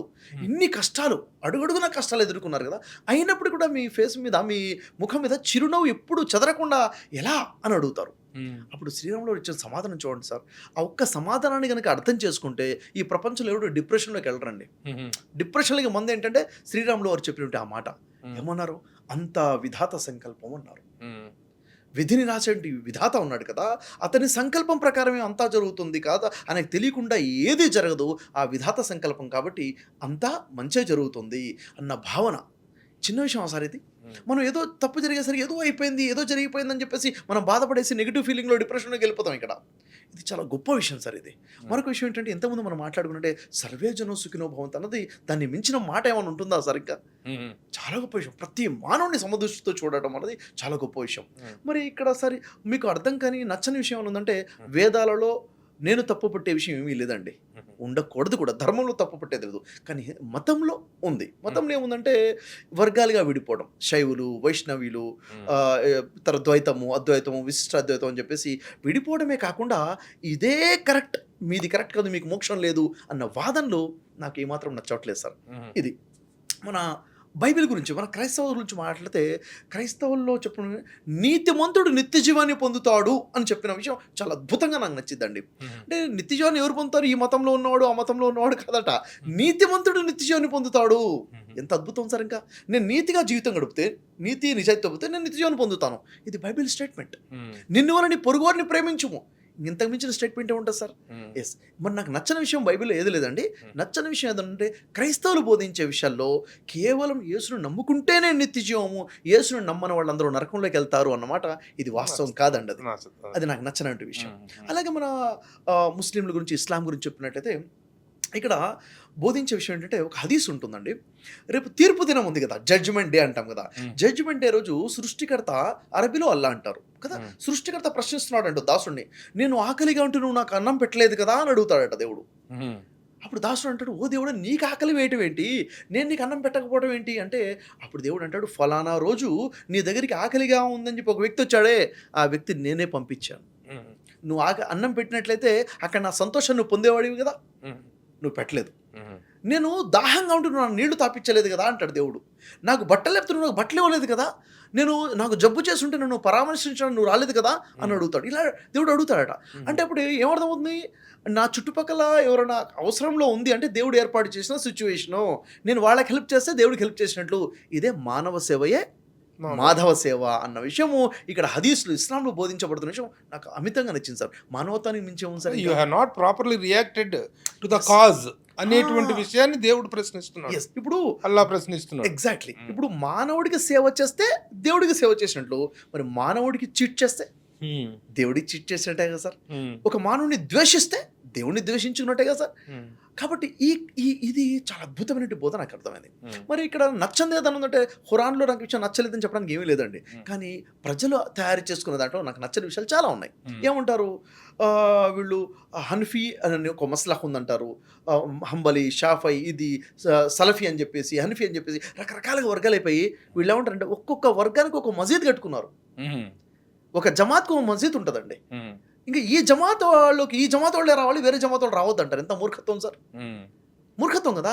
ఈ జమాత్కి సంబంధించిన అహ్లే సున్నత్ మసీద్ ఇది కాబట్టి వేరే జమాత్ వాడు రాకూడదు. మరి అక్కడ ఎవరిని ఆరాధిస్తున్నారో దేవుడిని ఆరాధించట్లేదా?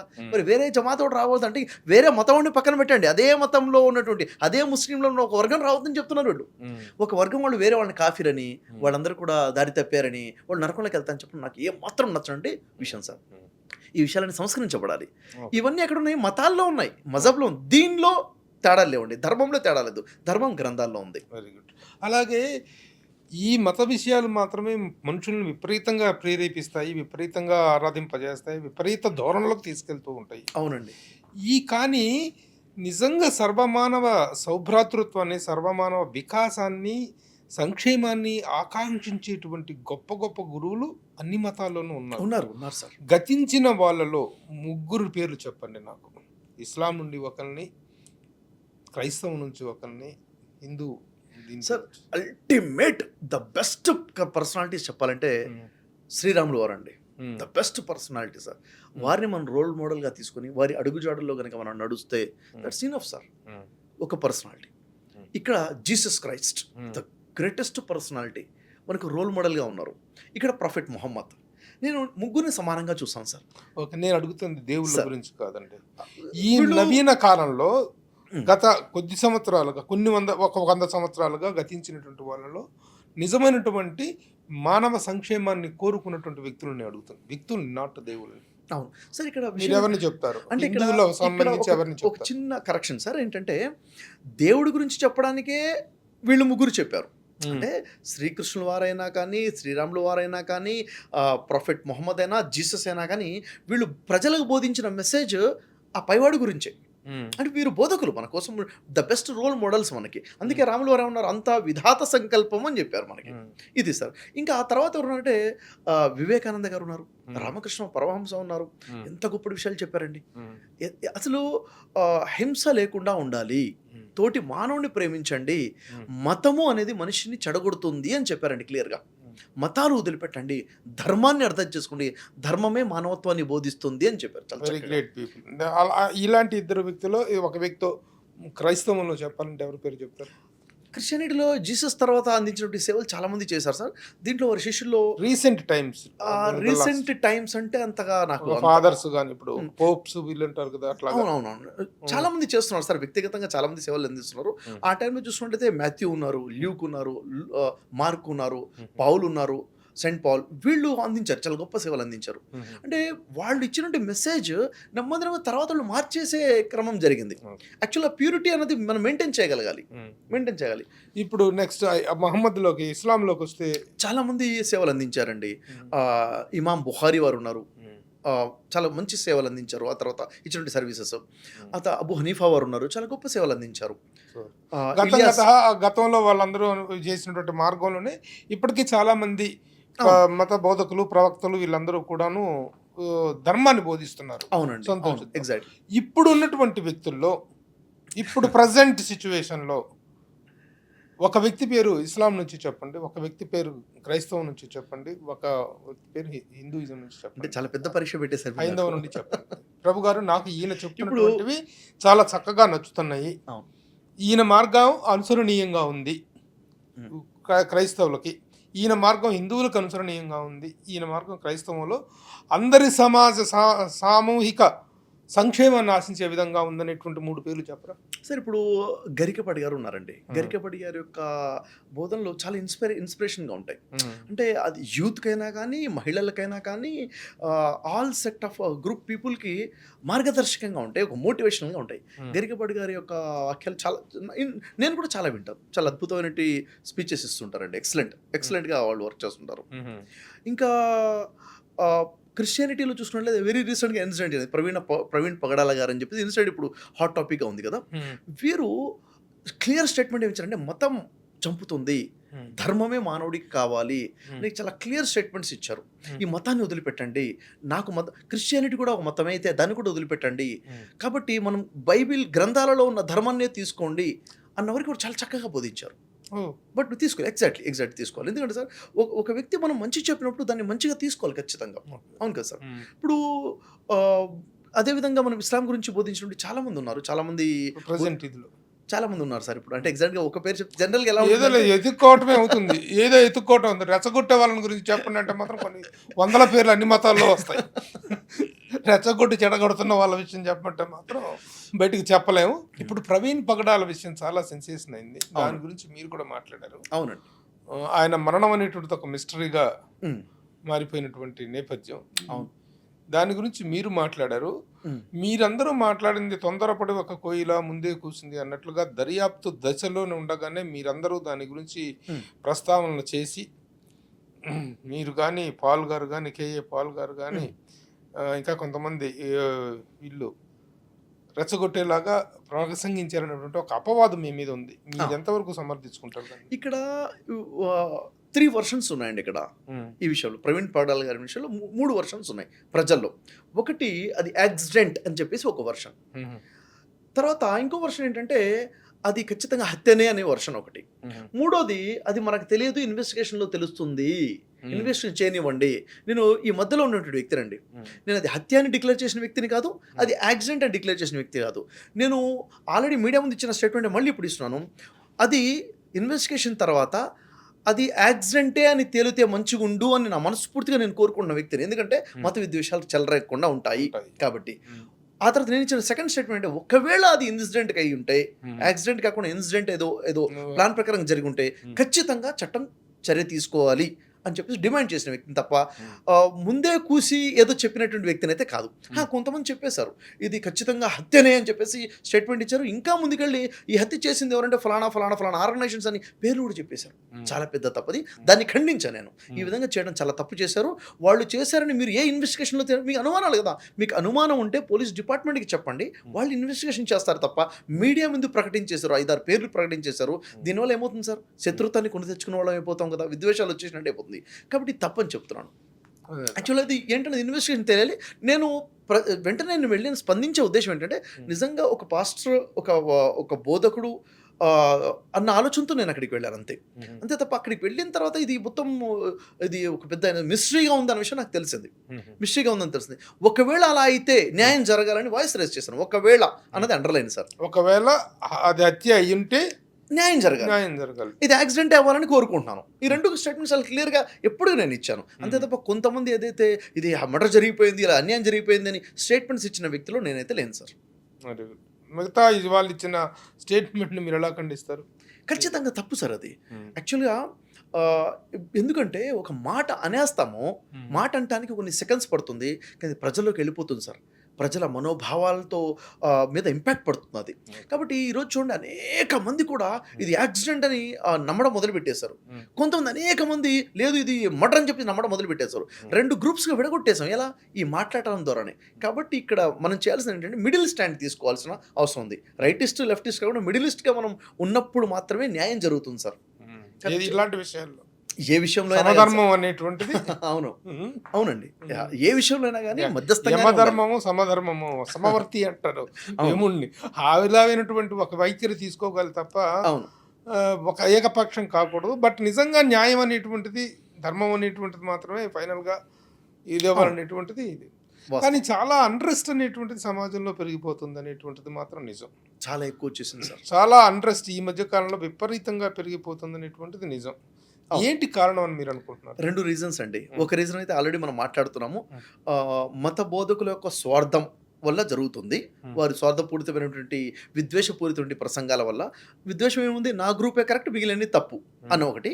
ఇంకోటి ఏంటంటే రాజకీయం సార్, మత రాజకీయాల వల్ల కూడాను. ఎందుకంటే ఈరోజు ఏమైపోయిందంటే divide and rule policy British వాళ్ళది మనం చూసాం. ఇది వద్దురా బాబుని వాళ్ళని తరిమి కొట్టేశాం. కానీ దురదృష్టవశాత్తు ఈరోజు కూడా కులాలుగా విడగొట్టడమో లేక మతాలుగా వర్గీకరించి విడగొట్టి పోలరైజ్ చేసి దాన్నే రాజకీయ లబ్ధి కోసం వాడుకునే తత్వం మనం చూస్తున్నాము. ఇది నిజంగా చాలా దురదృష్టం సార్. ఈరోజు సమాజంలో ఒక వ్యక్తి మాట్లాడుతున్నాడు అంటే ఒక 5 నిమిషాలు వింటే అర్థమైపోతుంది సార్, ఇతను ప్రజల్ని కలుపుతున్నాడా విడగొడుతున్నాడా అనేది అర్థమైపోతుంది. అంటే ఇక్కడ నేనేమంటానంటే ఎవరైతే ప్రజల మధ్య ఐక్యత కోసం పనిచేస్తున్నాడో అలాంటి వారే భరతమాత ముద్దు బిడ్డలు. ఎవరైతే ప్రజల్ని విడగొట్టే ప్రయత్నం చేస్తున్నాడో, విద్వేషాలు నింపుతున్నాడో అలాంటి వారు బ్రిటిష్ మత అక్రమ సంతానం అని నేను చెప్తాను సార్. అంటే 2 కారణాలు. అసలు కొంతమంది భరతమాత అనే పదాన్ని కానీ, జై హింద్ అనేటువంటి పదాన్ని కానీ, జై ఇండియా అనేటువంటి పదాన్ని కానీ వాడటాన్నే నిషేధంగా చేస్తున్నటువంటి వ్యక్తులు ఉన్నారు. మళ్ళీ ఇదే సార్ ఏంటంటే పోలరైజ్ చేయడం, ప్రజల్ని విడగొట్టడం కోసం విద్వేషపూరితంగా తీసుకురావడం. ఇప్పుడు దానికి what is your motherland అంటే India is my motherland. Motherland అంటే ప్రాబ్లం లేదు, భరతమాత అంటే ప్రాబ్లం ఏంటి సార్? అంతే కదా, సింపుల్ లాజిక్. అనకూడదు అంటే ఎందుకు అనకూడదు? లాజిక్ కదా. ఇప్పుడు నేను పుట్టినది నా సోర్స్ ఏంటి? ఇండియానే కదా సార్. కాబట్టి భరతమాత ఎందుకు అనకూడదు? దానికి ఖురాన్లో మనం చూసుకున్నట్లయితే మక్కాని కూడా మాత అని చెప్పడం జరిగింది. అంటే బోర్న్ ప్లేస్, మదర్ ల్యాండ్ అని చెప్పడం జరుగుతుంది. అంటే ఉమ్ముల్ ఖురా అంటారు. ఉమ్ అంటే మాత, ఉమ్ముల్ ఖరా అంటే పట్టణాల తల్లి, అక్కడ ఉన్నట్టు క్యాపిటల్ సిటీ అని చెప్పేసి. ఉమ్ముల్ ఖురా అంటే ఉమ్మన పదం వాడారు, మాతాన పదం వాడబడింది కదా. కాబట్టి ఉమ్ముల్ అరబ్ అంటారు. అంటే ఒక హజర్ అలీ ఇస్లాంని అరబ్ మొత్తానికి తల్లి అని చెప్తారు. ఉమ్ముల్ లహం అంటారు. అంటే జంతువులలో తల్లి లాంటిది ఒంటె మాంసం అని చెప్పేసి ఉమ్ముల్ లహం, దాన్ని కూడా మాత అని చెప్పడం జరిగింది. అంటే ఎక్కడ యాక్చువల్లీ ఏంటంటే సార్, మూలం ఏంటి అని చెప్పడం కోసము మాతాన పదం వాడతాము.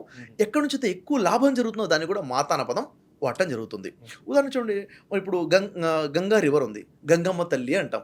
తల్లి ఎందుకంటాం? దాని ద్వారా లాభం జరుగుతుంది కాబట్టి అంటున్నాం. అంతే కదా సార్. ఇవన్నీ కూడాను అంతే తప్ప పనులు, దీన్ని అర్థాలు తప్పుగా ఉన్నాయి అని చెప్పేసి భావించడం తప్పు.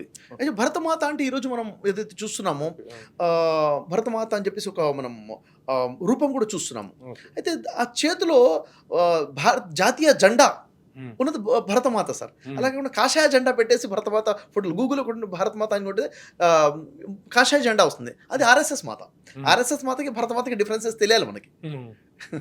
అక్కడ విభేదిస్తున్నారా మీరు ఆ విషయాన్ని? అంటే యాక్చువల్గా చూడండి, ఒక భావాజాలము వారికి గుర్తు. ఇప్పుడు తెలంగాణ తల్లి ఉన్నారు, భరతమాత ఉన్నారు. అలాగే తెలంగాణ ఆర్ఎస్ఎస్ వారికి వారి మాత ఉంది. అంటే డిఫరెన్స్ చాలా మంది కన్ఫ్యూజన్. అంటే భరతమాతకి ఆర్ఎస్ఎస్ మాతకి ఉన్న డిఫరెన్స్ చాలా మందికి తెలియదు. జెండా పెట్టినటువంటి భరతమాత అనేటువంటి దానికి మీ అబ్జెక్షన్ ఏమి ఉండదా? మీ అబ్జెక్షన్ ఏమి ఉండదు, అసలు ఏం అబ్జెక్షన్ ఏం లేదు కదా సార్. ఇప్పుడు దాన్ని కూడా అబ్జెక్ట్ చేస్తున్న వాళ్ళు ఉన్నారు కదా. అది మూర్ఖత్వం, అది 100% మూర్ఖత్వం సార్. దాన్ని కూడా జై హింద్ అంటానికి, జై హింద్ అంటే ఏంటి?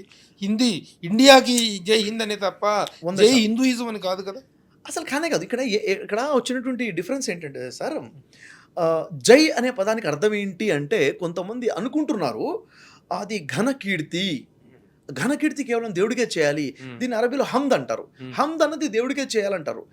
దీని అంటే జై అంటే జయము కలుగు కాక విక్టరీ అవ్వాలి అని చెప్పేసి. ఎవరైనా నా దేశం కాకపోతే ఏ దేశం విక్టరీ అవ్వాలని కోరుకుంటాను?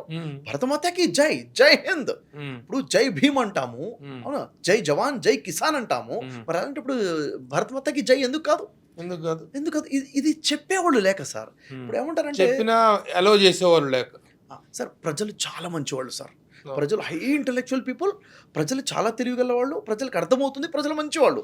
చెప్పేవారు కరెక్ట్గా చెప్తే చాలండి సార్. ఇందాక మీరు మాత అనేటువంటిది స్త్రీ గురించి ప్రస్తావన తీసుకొచ్చారు సార్.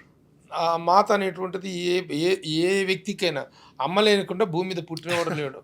అవును, అమ్మ లేకుండా పుట్టిన వాళ్ళే లేరు.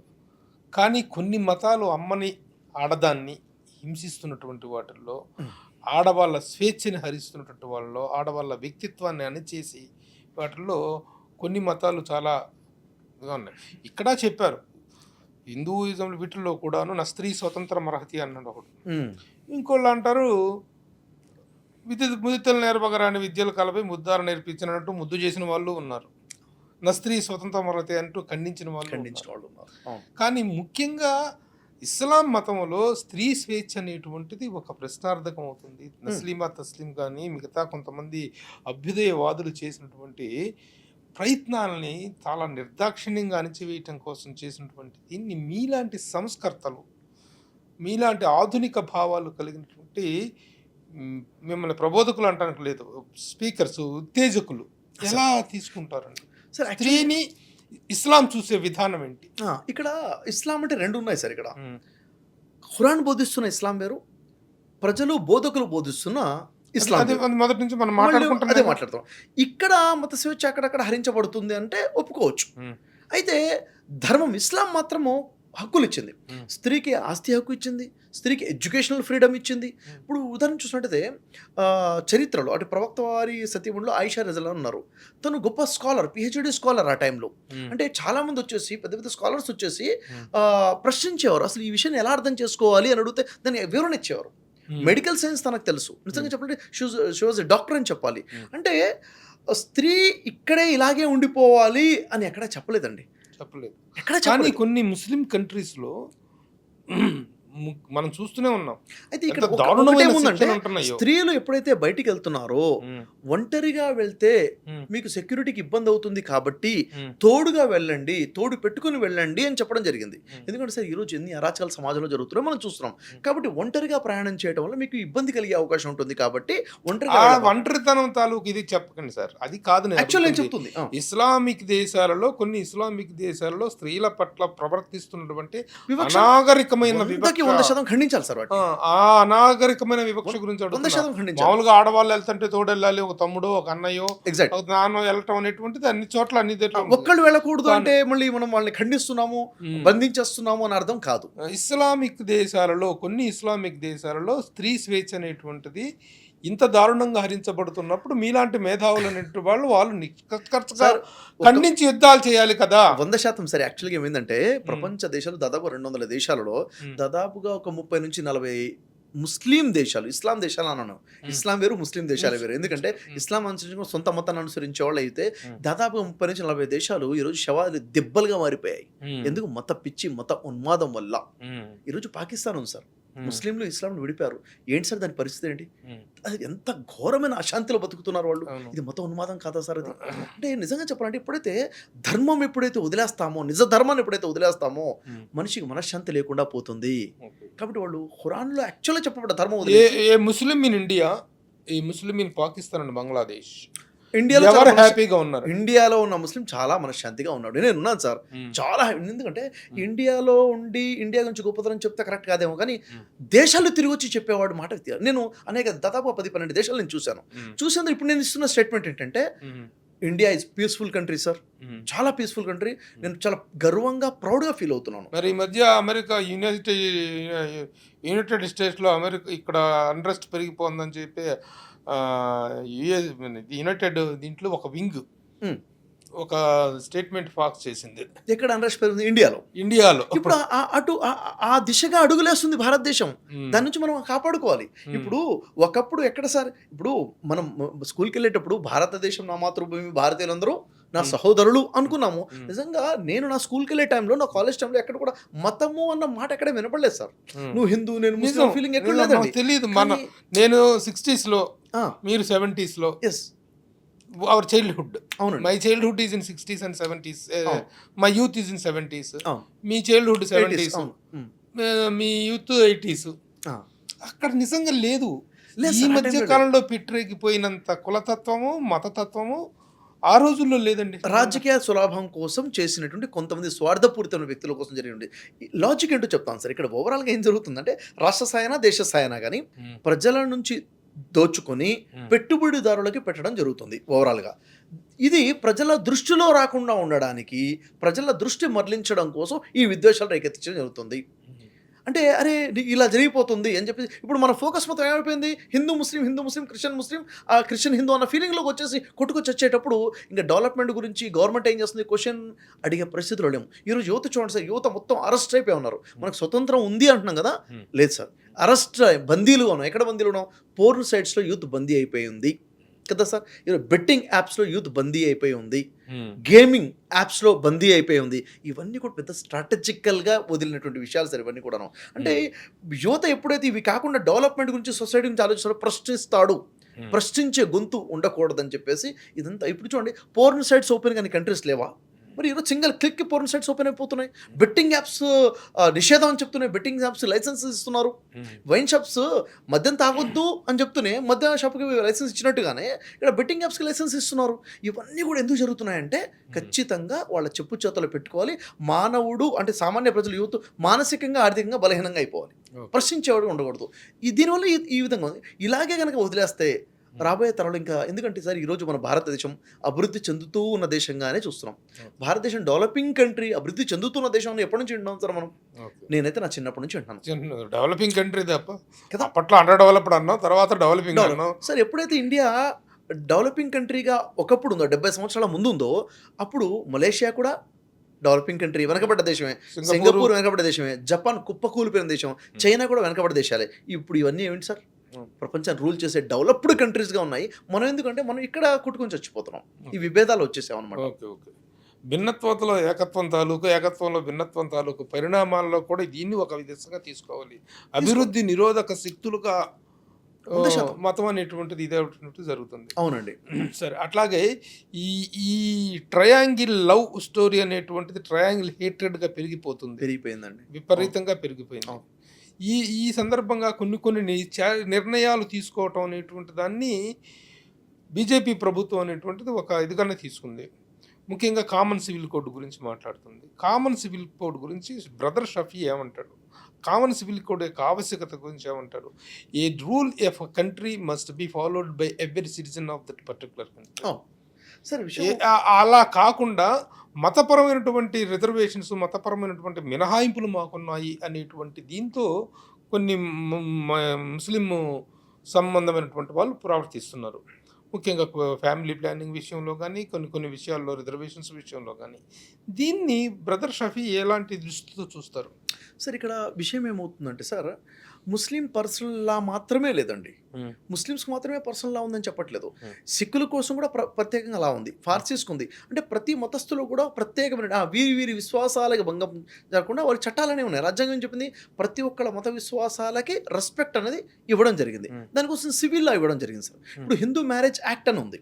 హిందూ మ్యారేజ్ యాక్ట్ అంటే హిందూస్కి స్పెషల్గా మ్యారేజ్ యాక్ట్ ఉంది, ముస్లిం మ్యారేజ్ యాక్ట్ ఉంది. ఇక్కడ ఒకటి దాన్ని హైలైట్ చేయడం జరుగుతుంది. ఇప్పుడు సిక్కులు ఉన్నారు, సిక్కుల కోసం ప్రత్యేకమైన లాస్ ఉన్నాయి రాజ్యాంగంలో వీళ్ళకి. అంటే ఇక్కడ ఒక్కదానికే ప్రత్యేకంగా ఉన్నాయని చెప్పట్లేదు, ప్రతి ఒక్కళ్ళ మత విశ్వాసాలకు సంబంధించి ఉన్నాయి. కానీ క్రిమినల్ అందరికీ సమానంగా ఉంది. క్రిమినల్ ఖచ్చితంగా సమానంగా ఉంది. ఇప్పుడు మ్యారేజ్ చేసుకోవాలనుకున్నప్పుడు ఈ పద్ధతిలో పెళ్లి చేసుకోవాలి అని ఒక్కొక్క ధర్మం అంటే ఒక్కొక్క గ్రంథం ఒకలాగా బోధిస్తున్నప్పుడు వారు వారి విశ్వాసాలకు తగ్గట్టుగా ఉంటామని చెప్తున్నారు. ఉదాహరణకి తలాఖ్ అనే విషయం ఉంది సార్. అలా కాదు అడగబోతున్నాను అదే మీరు అన్నారు. తలాఖ్ అనే విషయం ఉంది. తలాఖ్ అనే విషయంలో నరేంద్ర మోడీ గారు తీసుకున్నటువంటి చేసిందని నేను హ్యాట్స్ ఆఫ్ చెప్తాను. ఎందుకంటే వారు చెప్పినటువంటి త్రిబుల్ తలాఖ్ ఏదైతే లా జియో పాస్ చేశారో ఖురాన్లో ఉన్నదే పాస్ చేశారు.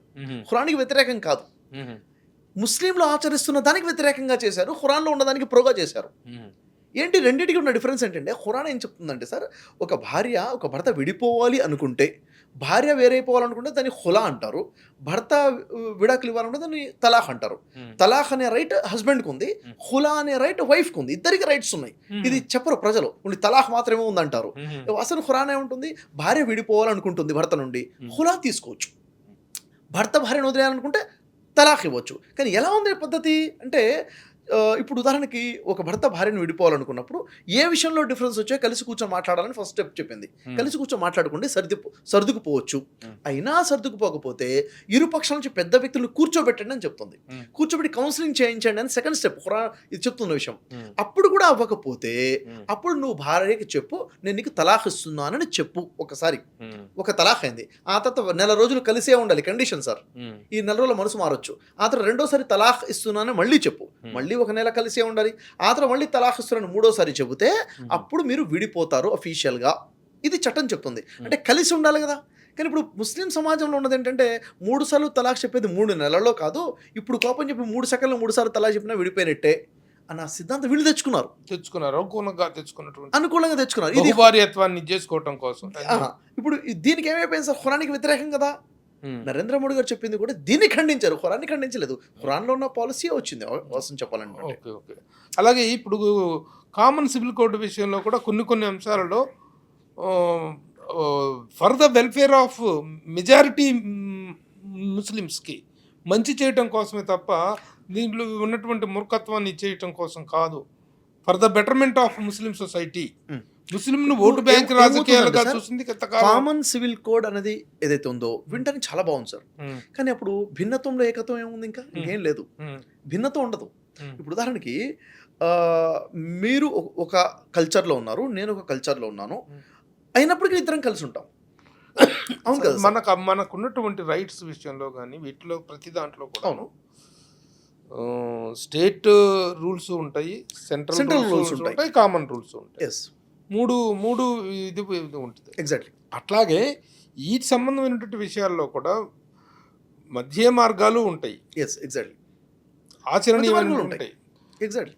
For the common good of the people అనేటువంటి వాటిని తీసుకోవాలి తప్ప దాన్ని పూర్తిగా నేను ఏకీపిస్తున్నాను సార్. కామన్ సివిల్ కోడ్ని ఎందుకు ముస్లిం వర్గాలు వ్యతిరేకిస్తాయి అనేటువంటి దానికి సూటి సమాధానం ఏంటి? ఎందుకు అంటే ఇక్కడ ఉదాహరణకి వివాహం అనే విషయం ఉంది, వివాహం చేసుకునే సిస్టమ్ ఉంది, తలాఖ్ అనే ఒక సిస్టమ్ ఉంది, ఇది పర్సనల్ లా ఉంది. ఇలా కాకుండా అంటే మాకు ఇవ్వబడే షరియత్ కాకుండా ఇక్కడ ఉన్నటువంటి రూల్ ప్రకారంగా ఆచరించాల్సి వస్తుంది అన్న భావన. అంటే మేము షరియత్ని వదిలేయాల్సి వస్తుంది, అంటే మేము ఖురాన్ని వదిలేయాల్సి వస్తుంది అన్న భావనతో దీన్ని వీళ్ళు అపోజ్ చేస్తున్నారు. కానీ అది నిజం కాదుగా. అంతమించే నిజం కాదుగా. నేనేమంటానంటే మీ విశ్వాసము మీ ఆచరణ ఉంది. మీరు ఎప్పుడైతే కోర్టుకు వస్తే కదా, మీరు ఎప్పుడైతే ఇంట్లో గొడవపడి రోడ్డుకి ఎక్కుతేనే కదా ఏదైనా లా అనేది ఉంది. మీరు ఇంట్లో గొడవ పడకుండా ప్రశాంతంగా ఉంటే ఎవరు మిమ్మల్ని ప్రశ్నిస్తున్నారు? మీరు ఇందాక ఒక విషయం ప్రస్తావిస్తూ ఒక మాట అన్నారు, పాకిస్తాన్ యొక్క దుస్థితి గురించి. అవునండి. ఆ కంట్రీ ఎలాంటి, పాకిస్తాన్ కానీ బంగ్లాదేశ్ కానీ ఎలాంటి ఇంటాలరెన్స్తో చచ్చిపోతున్నాయో, ఎంత అభివృద్ధి పదంగా వెళ్ళాల్సిన ఇంటాలరెన్స్ తోటి కుంచుకుపోతున్నాయి. అవును. కానీ ఇక్కడ ఇండియాలో పాకిస్తాన్ గెలిస్తే సంబరాలు చేసుకునేటువంటి ఒక ముస్లిం ఉన్నారు కొంతమంది. ఎందుకు లేరు సార్? ఉన్నారు, కాదని చెప్పలేము. ఈ పాకిస్తానీ మైండ్ సెట్ అనేటువంటిది దాన్ని పెంచి ప్రోత్సహిస్తున్నటువంటి ఇక్కడ ఉన్నటువంటి మత పెద్దలను కానీ వీళ్ళని ఎలా ఖండిస్తారు, ఎలా నిలదీయాలి, ఎలా నిజంగా ఏ ఇదితో శిక్షించాలి చెప్పండి? అది బాధాకరంగా. ఇక్కడ ఒక విషయం మనం ఎడ్యుకేట్ చేయాలి సార్. ఏంటి ఎడ్యుకేట్ చేయాల్సిన విషయం ఏంటంటే చాలా సున్నితమైన విషయం చెప్తున్నాను నేను. ఎందుకంటే ఇప్పుడు మన మాటలు కొన్ని కోట్ల మంది చూస్తారు, తెలుగు భాష మాట్లాడే 10 కోట్ల మంది ప్రపంచవ్యాప్తంగా చూస్తారు. వాళ్ళు చెప్తున్న విషయం ఏంటంటే ఇక్కడ స్వజాతి పరజాతి అనే 2 పదాలు ఉన్నాయి. ఇప్పుడు భారతదేశంలో ఉన్నటువంటి వాళ్ళు, ఇప్పుడు ఒక ముస్లింగా నేను, మీరున్నారు, మీరు వైదికుడుగా ఉన్నారు, మీరు నాకు స్వజాతీయుడా పరజాతీయుడు అంటే మీరు నాకు స్వజాతీయుడు. అంటే మన జాతి ఒకటే, భారత జాతి. దీన్ని హమ్ హామ్ అంటాము. హమ్ హమ్. మీరు నాకు గైర్ హామ్ కాదు. గైర్ హామ్ అంటే పరజాతీయుడు కాదు, మీరు సుజాతీయుడు. యాక్చువల్ కొంతమంది భావిస్తున్న విషయం ఏంటంటే ముస్లింలు మాత్రమే సుజాతీయులు, ముస్లిమ్స్ కాని వాళ్ళు సుజాతీయులు కాదు పరజాతీయులు అన్న భావనలోకి కొంతమంది భావిస్తున్నారు. కొంచెం మైన్యూట్. ఈ భావన దూరం అవ్వాలి. ఎందుకంటే సరే ఇప్పుడు నేను ఉన్నాను సార్, షఫీగా ఉన్నాను, మీరు నన్ను ముస్లింగా గుర్తిస్తున్నారు, కానీ మా తాతనో ఇక్కడ ఉన్నటువంటి వైదికుడే. ఎప్పుడైతే అరబ్ నుంచి ఒక ఇస్లాం సందేశం, ముహమ్మద్ ప్రవక్త సందేశం వచ్చిందో వారు దాన్ని స్వీకరించారు.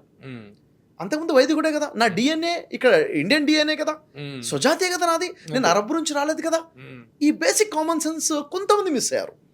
ఈ బేసిక్ కామన్ సెన్స్ ప్రపంచంలో మూలాలు మర్చిపోవటం వల్ల ఇది ప్రాబ్లం. యాక్చువల్గా మన సుజాతి ఇది దానికి నేను ఎవరికి వారసుడిని అంటే మహర్షి మను వారసుడిని. నేను మహర్షి మను సంతతి. నేను ఇంకా ఇదే నూహ్ అలైహిస్సలాం అంటారు.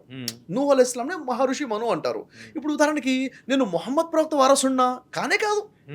మొహమ్మద్ ప్రవక్త అరబ్బు కదా, నేను అరబ్బు వారసుడిని కాదు కదా, నేను భారత జాతి వారసుడు. నా పూర్వీకులలో ఎవరున్నారు? శ్రీరాముడు నా పూర్వీకుడు కదా, శ్రీరాముడు నా పూర్వీకుడు.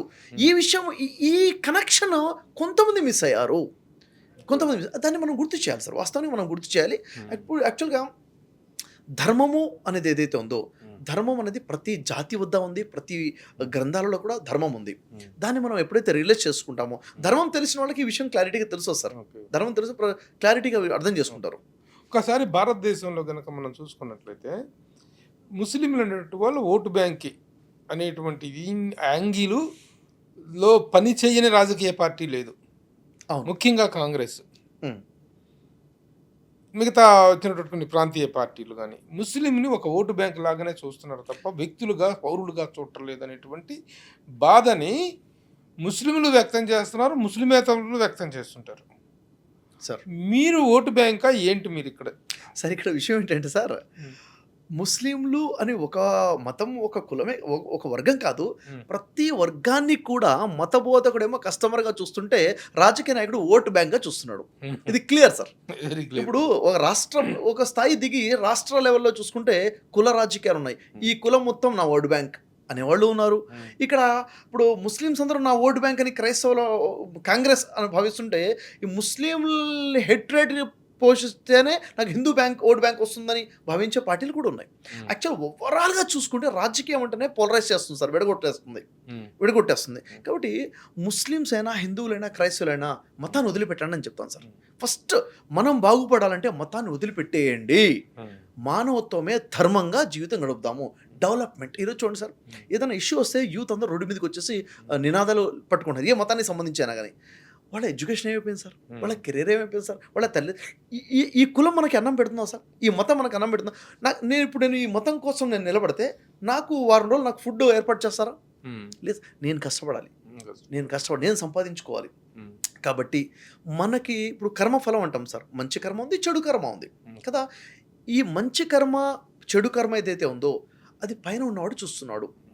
పైన ఉన్నవాడు అందరికీ ఒకటే సార్, అంతే తప్ప ఒక మతానికి, ఇంకో మతానికి, ఒక కులానికి, ఇంకో కులానికి అని కానే కాదు. కాబట్టి నేను ఒక మనిషిని మనిషిగా చూడటం మంచి, ప్రజల్ని వెడగొట్టి చూడటం మాత్రం తప్పు. ఇవాళనే లోక్సభలో వక్ఫ్ బోర్డు బిల్లు అనేటువంటిది పాస్ అవ్వడం జరిగింది. ఈ వక్ఫ్ బోర్డు వివాదం ఏంటి? వక్ఫ్ బోర్డు చేసినటువంటి మంతా మాదే, మా స్థలాలు వక్ఫ్ బోర్డు మావి అని చెప్పేసి వీళ్ళు వచ్చేటువంటి ఈ తీసుకున్నటువంటి నిర్ణయం తాలూకు ఫలితాలు అంటే లోక్సభలో ఆ బిల్లు పాస్ అవటం మీద వచ్చినటువంటి పరిణామాల్ని ముస్లిం సమాజం ఎలా తీసుకుంటుంది, ప్రభుత్వం ఎలా తీసుకుంటుంది, ప్రతిపక్షాలు ఎలా తీసుకుంటుంది? సార్ సింపుల్గా సార్ దీంట్లో ఒక బేసిక్ 3-4 లైన్స్ చెప్పేస్తాను, బేసిక్ క్లారిటీ వస్తుంది. ఎందుకంటే ఎవ్రీథింగ్ ఇస్ పొలిటికల్ అయిపోయింది ఇప్పుడు, అది కదా, పొలిటికల్గా అయిపోయింది. వక్ఫ్ ల్యాండ్ అంటే ఏంటి? వక్ఫ్ అంటే దానం చేయబడినటువంటి భూములు. ఉదాహరణకి నేనున్నాను, నా దగ్గర 100 ఎకరాల ల్యాండ్ ఉంది, నేనేం చేశాను, ఇది నా సమాజానికి ఉపయోగపడాలని చెప్పేసి ఆ ల్యాండ్ నేను వక్ఫ్ చేశాను. ఈ ఇప్పుడు నేను దానం చేశాను, ఇంకొకరు దానం చేశారు, అందరం దానం చేసినటువంటి నగలు కానివ్వండి, భూమి కానివ్వండి, దాన్ని సేవ్ చేసి ప్రజల యొక్క ఉపయోగానికి ఉపయోగపడటం కోసం ఒక బోర్డు ఏర్పడింది, దాన్ని వక్ఫ్ బోర్డు అంటారు. అయితే ముస్లింలు వాళ్ళ వెల్ఫేర్ కోసం, మీరు చూడండి, బీసీ వెల్ఫేర్ ఉంది, ఎస్సీ వెల్ఫేర్ ఉంది, ఎస్టీ వెల్ఫేర్ ఉంది, అలాగే ముస్లిం వెల్ఫేర్ కోసము ప్రజలు దానం చేసిన భూములను రక్షించి ప్రజలకు ఉపయోగపడే విధంగా చేయడం కోసం వచ్చిన బోర్డే వక్ఫ్ బోర్డు. ఇది ఒక వర్గం కోసం, ఆ వర్గ ప్రజలు దానం చేసుకుంది. ఒక ఒక కాలంలో చాలా హ్యూజ్ ల్యాండ్ డొనేట్ చేయబడింది. అది ముస్లింల కోసం ఉపయోగపడే విధంగా ఉండాలి. నిజంగా ఉపయోగపడిందా? లేదు, ఉపయోగపడలేదు. That is what. ఉపయోగపడలేదు. ఈరోజు ఆ ల్యాండ్ పోతుందని నినాదాలు చేసి రోడ్డు మీదకి ఎక్కేస్తున్నారు కదా! ఉన్నప్పుడు ఉపయోగపడిందంటే 1% కూడా ఉపయోగపడలేదు సార్. దాంట్లో లక్షల ఎకరాలు కబ్జాలు చేయబడ్డాయి. ఈ పార్టీ ఆ పార్టీ కబ్జా చేయని పార్టీ లేదు. ప్రతి ఏ పార్టీ రాజకీయ అధికారం ఉంటే వాళ్ళు కబ్జాలు చేసుకుంటూ వెళ్ళిపోయారు. అయితే నిజంగా అది ఎవరు అన్ని లక్షల ఎకరాల ల్యాండ్ ఏదైతే ఉందో మరి ఆ ల్యాండ్ ప్రజల సంక్షేమం కోసం ఉపయోగపడితే వెనకబడ్డ జాతిగా ముస్లింలు ఉండేవాళ్ళ సార్? మరి వెనకబడే వర్గంగా ఉండేదా ముస్లింలు? ఎడ్యుకేషన్లో వెనకబడి ఉన్నారు, ఆర్థికంగా వెనకబడి ఉన్నారు. మరి ల్యాండ్ ఎందుకు వాడలేదు? ఉపయోగించాలి కదా. యూనివర్సిటీస్ రావాల్సింది, ఇన్స్టిట్యూషన్స్ రావాల్సింది, ఎన్నో రకాలుగా డెవలప్. అంటే అది కేవలం రాజకీయాల్లో లబ్ధి కోసం ఉపయోగించుకున్నారే తప్ప ప్రజల ఉపయోగం కోసం. కొన్ని మసీదులు, కొన్ని శ్మశాన వాటికలు ఉన్నాయి. మరి స్కూల్స్ ఏవి, కాలేజెస్ ఏవి, యూనివర్సిటీస్ ఏవి, డెవలప్మెంట్ ఏది చేయలేదు. మరి ఈరోజు ఒక వర్గానికి సంబంధించి వెల్ఫేర్ కోసం ఇవ్వబడ్డ ల్యాండ్ని అది క్యాన్సిల్ చేసేస్తున్నాం. ఫర్ ఎగ్జాంపుల్ ఒక బీసీ వెల్ఫేర్ కోసం బీసీ నాయకులు, బీసీ వ్యక్తులు కొంతమంది డొనేట్ చేశారనుకోండి, దాన్ని క్యాన్సిల్ చేసి ప్రజలందరి కోసం ఇస్తామంటే ఆ వర్గానికి అన్యాయం జరుగుతున్నట్లే. అది వారి హక్కు ప్రజలందరికీ ఇచ్చేస్తున్నారు. అది వారి కోసం వారి పెద్దలు ఇచ్చింది. కాబట్టి వక్ఫ్ బోర్డ్ అనేది ముస్లిం వర్గం కోసం డొనేట్ చేయబడ్డ ల్యాండ్, అది క్యాన్సిల్ చేసేస్తున్నారు. ఇది నిజంగా చెప్పండి ఆ వర్గానికి అన్యాయం జరిగింది. ముందు నుంచి జరుగుతుంది న్యాయం ఎక్కడా అని అడుగుతాను నేను. ఇప్పుడు జరిగినటువంటి ఈ బిల్లుల్లో తీసుకొని ఇది ముస్లింలకు కూడా క్షేమకరంగానే చేస్తున్నాం అనేటువంటిది ప్రభుత్వం చెప్తున్నటువంటిది. ఎప్పుడు కూడా వెల్ఫేర్ ఆఫ్ అనేది చెప్తుంది. మరి ఏం చెప్పాలి? ఎంతవరకు నమ్ముతారు మీరు? యాక్చువల్గా ఇది చేయడం వల్ల మీకు నష్టము అని చెప్తే వాళ్ళు చెప్పను లేరు. నిజంగా నేనే ఉంటాను సార్, ఇప్పటికైతే అంత గొప్పగా ప్రజల సంక్షేమం కోసం అయితే ఉపయోగపడలేదు. అది మాత్రం నేను ఓపెన్ గా చెప్తాను. ముస్లింల కోసం ఉన్న దానికోసం వక్ఫ్ బోర్డు మాత్రం ఏం చేస్తుంది? వక్ఫ్ బోర్డు వైఫల్యం కూడా ఉంది కదా. 100% ఉందని చెప్తాను సార్. వక్ఫ్ బోర్డు అనేటువంటిది ప్రభుత్వాలు రాజకీయాలు వేరు. వక్ఫ్ బోర్డు కూడా రాజకీయం అయిపోయింది సార్. వక్ఫ్ బోర్డు కూడా రాజకీయంలో భాగం అయిపోయింది. ఎందుకంటే లక్షల ఎకరాలు రాజకీయ నాయకులు కబ్జాలు చేస్తుంటే చూస్తూ భాగస్వాములుగా మారిన వీళ్ళు కాదా? ఖచ్చితంగా ఉన్నారు. మరి మీ దగ్గర వక్ఫ్ ల్యాండ్ ఉన్నప్పుడు ప్రజల మీ వర్గ సంక్షేమం కోసం ఏం పని చేశారు? ఏం చేయలేదు సార్. కాబట్టి ఇదంతా ఇప్పుడు ప్రజలు ఎవరైతే రోడ్డు మీదకి వస్తున్నారో ఇది లేకపోతే మొత్తం పోయినట్టే లేదు. యాక్చువల్గా వక్ఫ్ బోర్డులో అనేక మసీదులు ఉన్నాయి. ఆ మసీదులన్నీ కూడా దాన్ని అడ్డర్లోకి వెళ్ళిపోతాయి అని చెప్తే వాస్తవం నష్టం ఉంది కాదనట్లేదు. నష్టం ఉంది, ఉన్నప్పుడు కూడా లాభం జరగలేదని చెప్తున్నాను నేను. ఒక సంక్షేమమైనటువంటి విషయం గురించి మనం మాట్లాడదాం. ఏదైనా ఒక ప్రభుత్వం ఒక ప్రజా సంక్షేమం కోసం ఒక నిర్ణయం తీసుకుంటే ఆ నిర్ణయాన్ని గౌరవించాల్సినటువంటి అవసరం అన్ని మతాల వాళ్ళకి ఉంది. ఇప్పుడు ప్రభుత్వం అన్నప్పుడు ఇక్కడ పౌరులు అనాలి అంతే, ఇంకా మతం లేదు. ప్రభుత్వం నిర్ణయాలు తీసుకున్నప్పుడు పౌరులకి మతం ఎక్కడ? పౌరులు ఖచ్చితంగా సరెండర్ అవ్వాల్సిందే. ప్రభుత్వానికి మతం ఉండకూడదు. దురదృష్టం ఏంటంటే ప్రభుత్వాలకు కూడా మతాలు వచ్చేసాయి. ప్రభుత్వంలో అంటే కొంతమంది నాయకులు స్పీచెస్ ఉంటాం మన తెలుగు రాష్ట్రాల్లో కూడా. ప్రభుత్వంలో అధికారంలో ఉండే నాయకులు నా మతం అని ఒక మతం వైపు నుంచి ప్రసంగాలు వింటాం. ఆశ్చర్యం అనిపిస్తుంది. ఏంటి ప్రభుత్వంలో అధికారంలో ఉన్నవాడు నా మతం అని మాట్లాడుతున్నారు అంటే ఒక మతము ప్రభుత్వానికి ఉంటుందా అని ఆశ్చర్యపడే విధంగా. ఓకే, అది ఆ పరిస్థితి ఎప్పుడు స్టార్ట్ అయింది? ఇప్పుడు ప్రివేల్ అయిందా? ఎప్పుడు ప్రివేల్ అయింది? ఎంతకాలంగా ప్రివేల్ అయింది? ఒకప్పుడు మతం గురించి ప్రభుత్వాలు మాట్లాడలేదు, కానీ ఇప్పుడు రీసెంట్ టైమ్స్లో ఇది పెరిగింది అనేటువంటిది మీ ఆరోపణ. పెరుగుతుంది, ఒకప్పుడు కూడా ఉంది, ఇప్పుడు మీరు అడిగేది బీజేపీని దృష్టిలో పెట్టుకునే అదే కాదు సార్. బీజేపీ అని కాదు, బీజేపీతో అలయన్స్ అయినటువంటి కూటమి కానివ్వండి, పార్టీస్ కానివ్వండి, ఎప్పుడు కూడా సార్ ఒకటేంటంటే మనకున్న రూల్ ఏంటంటే సార్, రాజ్యాంగం పెట్టిన రూల్ ఏంటంటే ఎలక్షన్ కోడ్ ప్రకారంగా మతాన్ని కానీ కులాన్ని కానీ రాజకీయం కోసం వాడకూడదు. అది ఎట్లా ఉంది, కానీ దాన్నే మెయిన్ సోర్స్ గా ఒక ప్రాథమికమైనటువంటి ఇది. అవును, అది ప్రాథమికంగా ఉండేటువంటి ఒక ప్రాథమిక సూత్రాలు వేరు, నిర్దేశిత సూత్రాలు వేరు, అది వేరు. కానీ ఎందుకు వాడుతున్నారు, ఏ స్థాయిలో, ఎలాంటి విద్వేష పరిస్థితుల్లో నుంచి ఈ పరిస్థితులు ఉత్పన్నమవుతున్నాయి అనేటువంటిది ఒక చర్చనీయాంశం. ఇప్పుడు ఈ అరగంటలో మీరు నేను కూర్చొని ఈ సమయంలో ప్రజలకి మనం ఏం చెప్పొచ్చు అంటే, దయచేసి ఓటు వేసేటప్పుడు మతాన్ని కులాన్ని చూడబాకండి. మీకు ఉన్నటువంటి నాయకుల్లో బెటర్ ఎవరు, సంక్షేమం ఎవరు చేయగలుగుతారు, డెవలప్మెంట్ ఎవరు చేయగలుగుతారు, మతం కాకుండా డెవలప్మెంట్ చూసే నాయకుడికి వేయండి. అక్కడ కుల మతం చూడదని ప్రజలకు మనం చెప్పాలి. ఇప్పుడు ఇంటాలరెన్స్ అనేటువంటి మాట అనేటువంటిది బాగా పెరిగిపోతున్నటువంటి సందర్భము, ప్రతి ఒక్కళ్ళు కూడా ఒక నివురుగప్పిన నిప్పు పరిస్థితిని అనుభవిస్తున్నటువంటి ఇది ఉంది. కానీ if the intolerance is really true in India, ఎంతమంది మహానుభావులు మహామహులు భారతదేశంలో ఒక ముస్లిం సామాజిక ముస్లిం వర్గానికి చెందినటువంటి వ్యక్తులు ఉన్నత పదవులను అలంకరించారు. అది సాధ్యమా? Is it possible for a Hindu to become the captain of India Pakistan team? Is it possible for an Indian to become the prime minister or the president of అది పాసిబుల్ కాదు. ఎందుకంటే పాకిస్తాన్ మతం అనే పేరు మీదనే ఏర్పడిన దేశం కాబట్టి అక్కడ పాసిబుల్ కానే కాదు. అయితే మన భారతదేశము మన అందరి కోసం ఉన్నటువంటి దేశం అది. ఒక మతతత్వ దేశం అయితే భారతదేశం కాదు సార్. ఒకటేం చెప్పాను, భారతదేశము దేనికైతే ప్రతీకగా ఉందో, దేనికైతే మనం గర్వంగా చెప్పుకున్నామో, భిన్నత్వంలో ఏకత్వము అన్నది మన బ్యూటీ అని చెప్తున్నాం కదా, దాన్ని చెడగొట్టుకోవద్దు అని చెప్తాను అంతే. అది ఉంది కదా, దాన్ని ఉంచుకుందాము. అలాగే ప్రపంచ దేశాలకి సార్ ఇక్కడ ఏంటంటే భారతదేశము ప్రపంచ దేశాలకి విశ్వగురువు అని చెప్తున్నాం మనం. విశ్వగురువు ఏ విషయంలో సార్? అన్ని విషయాల్లో కూడా విశ్వగురువుగా మనం చేసి చూపించవచ్చు. ఎప్పుడు మన దగ్గర ఆ విశ్వగురువు తత్వం మన దగ్గర ఉండాలి. నిజంగా చెప్పాలంటే ఆధ్యాత్మికతకి పుట్టినలు భారతదేశం సార్. వాస్తవం ఇది, ట్రూత్. ఎందుకు? అసలు మొట్టమొదటి మానవుడు అడుగు పెట్టిందే భూమి మీద. ఏ భూమి మీద? భారతదేశ గడ్డ మీదనే. ఇప్పుడు ఉదాహరణ చూడండి, మొట్టమొదటి మానవుడు ఆదం అంటారు. ఇప్పుడు మన వైదిక ధర్మం ప్రకారంగా వసుదైవ కుటుంబం సార్. మానవుడందరూ కూడా దైవ కుటుంబం అంటే ఒకే తల్లిదండ్రుల నుంచి మనందరం వచ్చాం. మనందరి మధ్యలో బ్లడ్ రిలేషన్ ఉంది. వసుదైవ కుటుంబం అంటాము. దీన్నే బైబిల్ అంటుంది ఆదం హవ్వ సంతానం అంటారు. దీన్ని ఖురాన్ కూడా ఆదం హవ్వ సంతానం అంటారు. మీరు మొదటి మానవుడు ఆదం ఎక్కడి నుంచి వచ్చాడు అంటే భారతదేశం మీదనే. అంటే ఇప్పుడు ఒకప్పుడు అఖండ భారత్, ఇప్పుడు శ్రీలంక అనుకోండి, అక్కడ అడుగు పెట్టడం జరిగింది. అంటే మొట్టమొదటి మానవుడే ఇక్కడ ఉన్నప్పుడు ప్రపంచ దేశాలు మొత్తం మూలం భారతదేశమే కదా మొదటిది. అంటే మనం తండ్రి లాంటి స్థానంలో ఉన్నాము, మొదటిది. రెండోది, ఆ భగవంతుడు మానవుడికి ఏమైనా కమాండ్మెంట్స్ ఇచ్చాడు అనుకుంటే మొదటి గ్రంథము, మొదటి శాస్త్రము ఇక్కడే అవతరించింది కదా. వేదాలు ఇక్కడే కదా సార్, మూల గ్రంథాలు అంటాం. అందుకే మూల గ్రంథాలు వేదాలు ఇక్కడే అవతరించాయి. మొదటి భాష సంస్కృత్ కదా. మరి ఇది నిజంగా ఈ గ్రంథాలని కనుక కరెక్ట్గా మనం హోల్డ్ చేసి దీని ప్రకారంగా మనం అయితే విశ్వగురువు ఖచ్చితంగా అవ్వగలుగుతాం సార్ మనం. ఇప్పుడు ఇంటాలరెన్స్ అనేటువంటి మ్యాటర్లో ఎవరిని ఏ విధంగా రెచ్చగొట్టుకుంటున్నారో మనం చూస్తూనే ఉన్నాం. కానీ ఎప్పటికప్పుడు ఆ రెచ్చగొట్టేటువంటి స్థాయి, ఆ రెచ్చగొట్టేటువంటి పదాల తాలూకా ఉపయోగిస్తున్నటువంటి లాంగ్వేజ్ కానీ, ఉపయోగిస్తున్నటువంటి ఎక్స్ప్రెషన్ కానీ చాలా దారుణంగా ఉంటున్నాయి. చాలా దారుణంగా ఉంది. చాలా దారుణం. 15 నిమిషాలు టైం ఇస్తే మేమేంటో చూపిస్తామని చెప్పేసి ఒక ముస్లిం నాయకుడు పబ్లిక్గా చేసినటువంటి ఛాలెంజ్ అనేటువంటిది భారతదేశంలో విపరీతమైనటువంటి మత విద్వేషాలకి, మత పరమైనటువంటి అన్రెస్ట్కి కారణమైంది. అవును.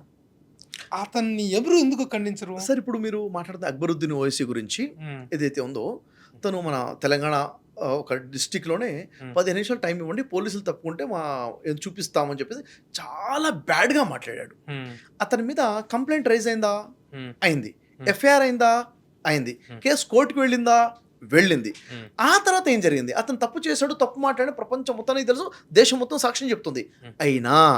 అయినా బీజేపీ ప్రభుత్వం ఉన్నప్పుడే ఇతను నిర్దోషి, ఇతను మాట్లాడిన తప్పేమీ లేదని చెప్పేసి కేసు కొట్టేశారు. అంటే నేనేమంటానంటే, ఇద్దరు తోడు దొంగలు సార్, ప్రజల్ని పిచ్చోళ్ళని చేస్తున్నారు. నేను నిన్ను తిడతాను, నువ్వు నన్ను తిట్టు, నేను ప్రజల్ని ఇలా ఈ విధంగా విద్వేషాలు రేకెత్తిస్తాను, ఇవన్నీ కూడాను.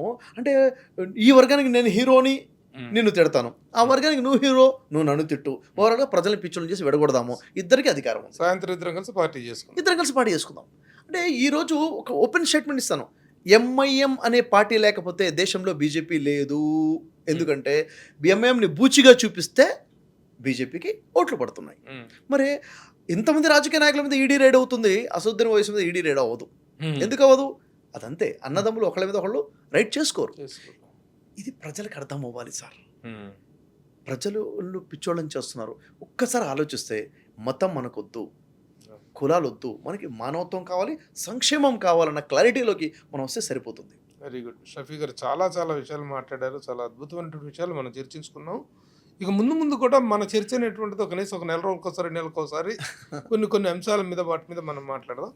ఇకపోతే ఇన్ని విషయాలు మాట్లాడడం కానీ షఫీ గారి యాక్టివిటీ సార్ 3 విభాగాలుగా, అవునండి, as a motivational speaker, as a business coach and as a నేను సైతం. అవునండి. దీనికి ఈ 3 యాక్టివిటీస్లో మీ ప్రోగ్రెస్ ఏంటి? మీ ప్రజెంట్ ఎక్కడెక్కడ మీ ఇన్స్టిట్యూట్స్ కానీ దీనికి సంబంధించినటువంటి యాక్టివిటీ ఎక్కడెక్కడ ఎలా నడుస్తుంటుంది కదా సార్? ఇక్కడ ముఖ్యంగా ఫస్ట్ నేను మిషన్ నేను సైతం సమాజం కోసం గురించి మాట్లాడుతున్నాను సార్. ఇది యాక్చువల్గా ఏంటంటే, అసలు ప్రతి వ్యక్తి కూడా నేను నా సమాజం కోసం పాటుపడతాను, నేను నా సమాజం కోసం ఏదైనా ఇస్తాను, కనీసం ఒక చిరునవ్వైనా ఇస్తాను, సమాజానికి అన్న భావన ప్రతి వ్యక్తిలో రావాలి. ఇచ్చేవాడుగా ఉండాలి, గివర్గా ఉండాలి. ఎందుకంటే నా దేశం నాకేమి ఇచ్చింది కాదు, నేను నా దేశానికి ఏమి ఇచ్చాను. దేశం అంటే మట్టి కాదు, దేశం అంటే మనుషులు. తోటి మనుషులకు నేనేమి ఇచ్చాను భావన ప్రతి వ్యక్తిలోకి రావాలి, చేయగలపాలి. ఎందుకంటే నేను బలంగా నమ్మేది ఏంటంటే సమాజంలో చెడు వ్యాపిస్తుందంటే కారణం చెడ్డవారు కాదు, మంచివాళ్ళు మౌనంగా కూర్చోవడం అంటాను. నేను మంచివాడిని అనుకునే ప్రతి వ్యక్తి కూడా, నాకు కులం లేదు, నాకు మతం లేదు, నేను మనిషిని, నేను మానవత్వానికే ప్రాధాన్యత ఇస్తాను అనుకున్న ప్రతి వ్యక్తికి నేను సైతం ఆహ్వానం పలుకుతుంది సార్. నేను సైతం ఏంటి అందులో సభ్యత్వం తీసుకోవాలా? దీంట్లో సభ్యత్వం తీసుకుంటాం ఫ్రీ. యాక్చువల్గా నేను సైతం సమాజం కోసం యూట్యూబ్ ఛానల్ ఉంది, ఫేస్బుక్లో ఐడియా ఉంది సార్. దాంట్లో ఫామ్ ఉంటుంది, ఫామ్ ఫిలప్ చేస్తే దాంట్లో ఒక మెంబర్షిప్గా తీసుకుంటాం. వీళ్ళందరూ కూడా మనం చెప్పేది ఏంటంటే మీతో పాటు ఉన్న వాళ్ళకి నేను ఉన్నానని ధైర్యాన్ని ఇవ్వండి. సూసైడ్ చేసుకోవాలనుకున్న వాడికి నేను ఉన్నాను రా అని చెప్పి ధైర్యం చెప్పు, కాపాడుకోవచ్చు. గొడవ పడే వాళ్ళకి వెళ్ళి వాళ్ళని కలిపే ప్రయత్నం చెయ్యి. ఆపదలు ఉన్న ఆదుకో, అంటే నీ చుట్టుపక్కల ఉన్న వాళ్ళకి నువ్వేం చేయగలుగుతావు నువ్వు చెయ్యి అని చెప్పేసేటువంటి ఒక మైండ్ సెట్ చేశారు. ప్రాక్టికల్గా ఏం చేస్తారు? చాలా విషయాలు జరుగుతున్నాయి సార్. ఉదాహరణకి ఎక్కడెక్కడైతే ఓల్డ్ ఏజ్ హోమ్స్ ఉన్నాయో అలాంటి ప్లేసెస్కి వెళ్ళి వాళ్ళకి సపోర్ట్ చేయడము, అనాథలు ఉన్నారు వాళ్ళకి సపోర్ట్ చేయడము, కరోనా టైంలో ఏమాత్రం భయం లేకుండా మార్కెట్లోకి వెళ్ళిపోయారు, శవాలు ఇంట్లో నలుగురు ఉన్నా కానీ వాళ్ళు చనిపోయారు, కంప్లీట్ గహన సంస్కారాలు చేయడం. నేను కూడా అనేక మీకు ఎన్ని ఇన్ఫ్రాస్ట్రక్చర్ యూనిట్స్ ఉన్నాయి, ఎక్కడెక్కడ ఉన్నాయి? ఇన్ఫ్రాస్ట్రక్చర్స్ ఏం లేవు సార్. అంటే ఒక అంబులెన్స్లు కానీ అలాంటి మ్యాన్ పవరే మా ఇన్ఫ్రాస్ట్రక్చర్. ఇంకా నిజం చెప్పాలంటే మ్యాన్ పవర్ ఆలోచన విధానమే ఇన్ఫ్రాస్ట్రక్చర్గా. అంటే ఇప్పుడు నేను ఒక రోడ్డు మీద ఒక అనాథ శవాన్ని చూశాను, నేను సైతానికి ఫోన్ చేస్తాను. ఒక నేను సైతంకి ఫోన్ నెంబర్ లేదు సార్. నేను సైతం మెంబర్ ఒక రెస్పాన్సిబుల్ సిటిజన్గా ఫీల్ అయ్యి బాధ్యత తీసుకుంటాడు. అక్కడ నాకెందుకు లేని చెప్పి వదిలిపెట్టి వెళ్ళడు, బాధ్యత తీసుకుంటాడు. అక్కడ వెంటనే ఏం చేయాలి ఎలా అనేది రెస్పాండ్ అవుతాడు అక్కడ వెంటనే. ఇది నేను సైతం కోసం మనం చేస్తుంది సార్. అంటే మైండ్ సెట్ తయారు చేస్తున్నాం, ఆలోచన విధానం తయారు చేస్తున్నాం ఒకటి. రెండోది ఏంటంటే బిజినెస్ కోచ్ ఏంటంటే చాలామంది ఈరోజు బిజినెస్ చేయాలన్న ఆలోచన చాలామందికి ఉంది. 100 మంది బిజినెస్ స్టార్ట్ చేస్తుంటే 97% ఫెయిల్యూర్ ఉంది సార్. ఎందుకు ఫెయిల్ ఉందంటే బిజినెస్ అంటే నాకు తెలుసుగా చేసేస్తానని మొదలు పెడుతున్నారు, బిజినెస్ స్ట్రాటజీస్ తెలియకుండా లాస్ అయిపోతున్నారు. బిజినెస్ కోచ్గా బిజినెస్ స్ట్రాటజీస్ వాళ్ళకి నేర్పిస్తున్నాము. బిజినెస్లో మార్కెటింగ్ అయినా, సేల్స్ అయినా, టీమ్ బిల్డింగ్ అయినా, ఎలా ఉండాలి, ఏం చేయాలి, బిజినెస్లో కామన్గా చేసే మిస్టేక్స్ ఏంటి, దాన్ని జరగకుండా ఉండాలి, కంప్లీట్గా బేసిక్ ట్రైనింగ్స్ ఉంటాయి ఆన్లైన్ అండ్ ఆఫ్లైన్లో బిజినెస్ ట్రైనింగ్స్. దీనికి మీరు ఎలా ఛార్జ్ చేస్తారు? ఆన్లైన్ వర్క్షాప్స్ ఉన్నాయి సార్. జస్ట్ 99 రూపీస్కి వర్క్షాప్ ఇస్తున్నాం మనం. అంటే నథింగ్. 99 రూపీస్ అంటే ఈరోజు ఒక బిజినెస్ కోసం almost 3 hours basic online training ఉంటుంది. అంటే గ్రో యువర్ బిజినెస్ అని చెప్పేసి. ఆ తర్వాత లేదు సార్ మేము ఇంకా నేర్చుకోవాలనుకున్న వాళ్ళ కోసం 2 days రెసిడెన్షియల్ ట్రైనింగ్, మంచి స్టార్ హోటల్ అకామిడేషన్తో పాటు వాళ్ళు వచ్చి 2 days మాతో పాటు ఉండి నేర్చుకుని వెళ్ళొచ్చు. వెరీ నామినల్ 15,000 రూపీస్ హోటల్ ఖర్చులకి వాటికి వీటికి ఉంటుంది. 15,000 రూపీస్ ఎన్నో స్ట్రాటజీస్ నేర్చుకుని వెళ్ళిపోతారు. ఎందుకంటే ఒక్కొక్క వ్యక్తి 10 లక్షలు 2 days క్యాంప్ లా ఉంటుంది. 15,000 దానికి రెస్పాన్స్ ఎలా వస్తుంది? చాలా అద్భుతంగా ఉంది సార్. అంటే అది ఎక్కడెక్కడ కండక్ట్ చేస్తున్నారు? మేము హైదరాబాద్లోనే కండక్ట్ చేస్తాము. ఉభయ తెలుగు రాష్ట్రాల నుంచి వస్తారు, ఇక్కడికి ట్రావెల్ చేసి వస్తారు ఎవ్రీ మంత్. మీరు బేసిక్గా వైజాగ్ కదా మీది? లేదండి, కోదాడ సార్ మాది. మీది కోదాడ తెలంగాణ అని బోర్డర్, ఆంధ్ర తెలంగాణ బోర్డర్లో కోదాడ. Okay okay okay.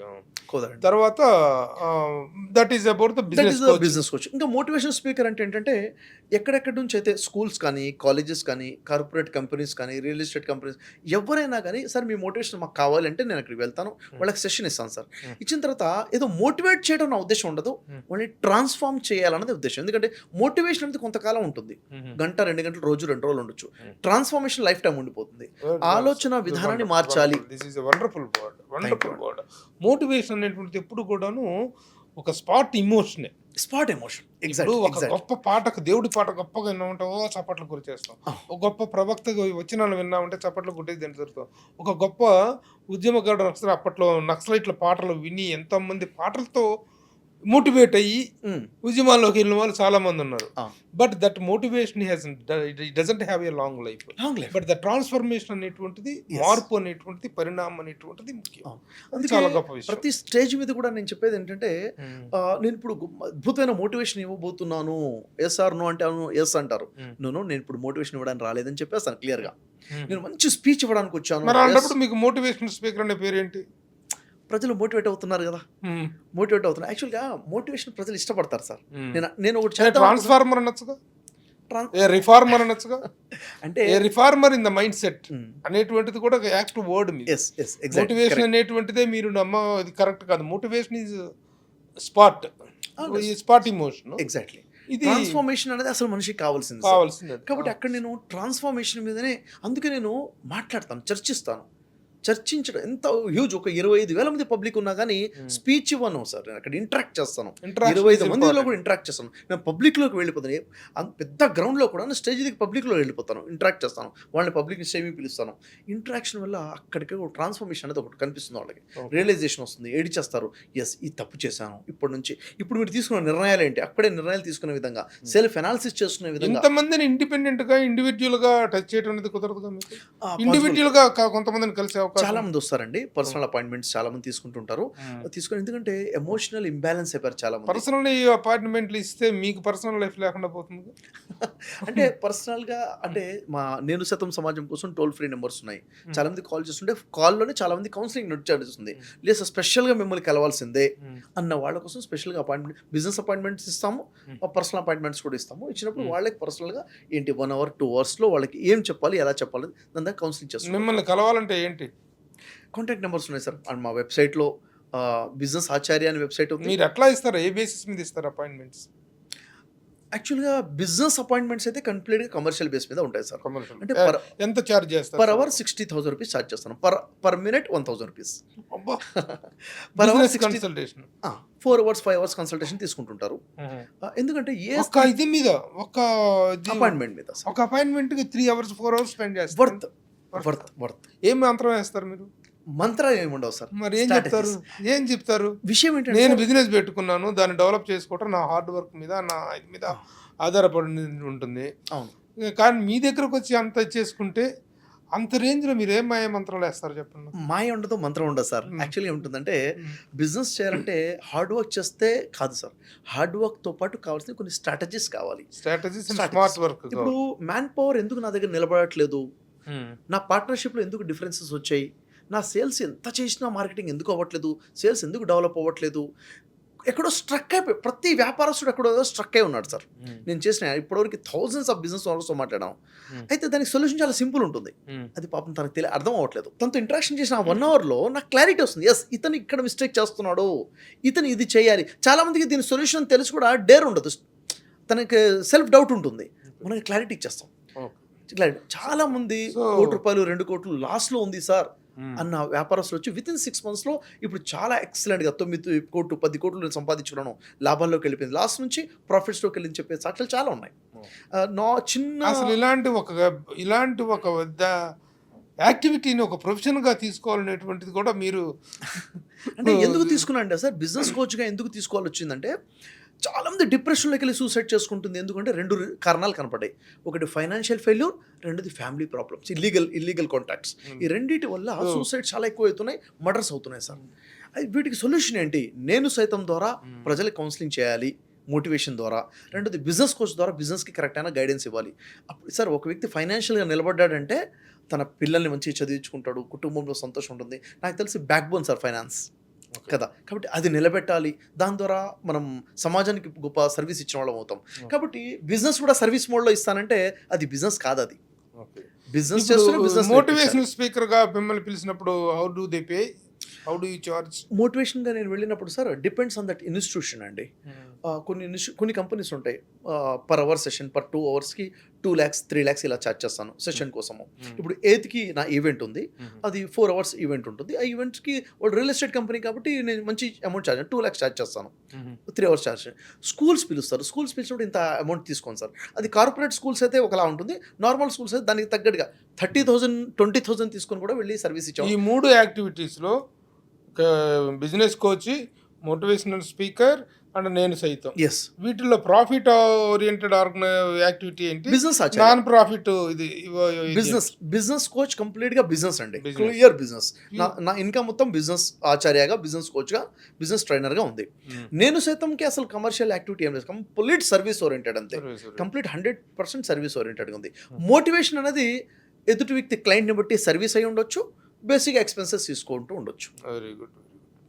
పర్సనల్గా ఏంటి విషయాలు, ఎంతమంది మీ శ్రీమతి, పిల్లలు, ఆ వివరాలు ఒక్క నిమిషం చెప్పండి. చాలా సంతోషం సార్. యాక్చువల్గా పేరెంట్స్ ఇప్పుడు కోదాడలో ఉంటారు. Hmm. కోదాడ దగ్గర 9 కిలోమీటర్ల లోపల అమీనాబాద్ అనే విలేజ్.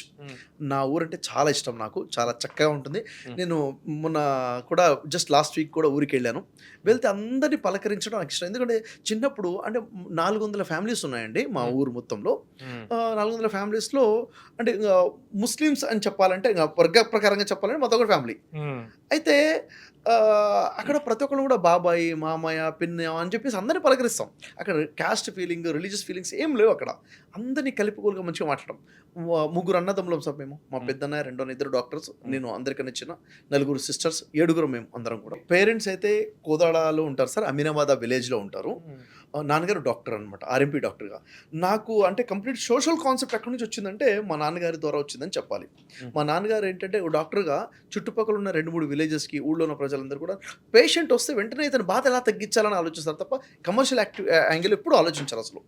కాబట్టి ఇది చిన్నప్పుడు నేను చూసి ఒక వ్యక్తికి ఉపయోగపడాలన్న మైండ్ సెట్ నాకు ఎక్కడి నుంచి వచ్చింది. మా మమ్మీ ద్వారా నాకు కంప్లీట్ స్పిరిచువాలిటీగా ఉండాలి, హెల్పింగ్ నేచర్లో ఉండాలి, మా మమ్మీ ద్వారా వచ్చి ఉంటే మైండ్ సెట్. మేము మొత్తం 7గురు అండి, 3 అన్నదమ్ములు, 4 సిస్టర్స్. మా పెద్దన్నయ్య, రెండో ఇద్దరు కూడా మెడికల్ ఫీల్డ్లో ఉన్నారు, డాక్టర్స్. నేను చిన్న, ఇంకా మా 3 అక్కలు ఉన్నారు, ఒక చెల్లి అనమాట.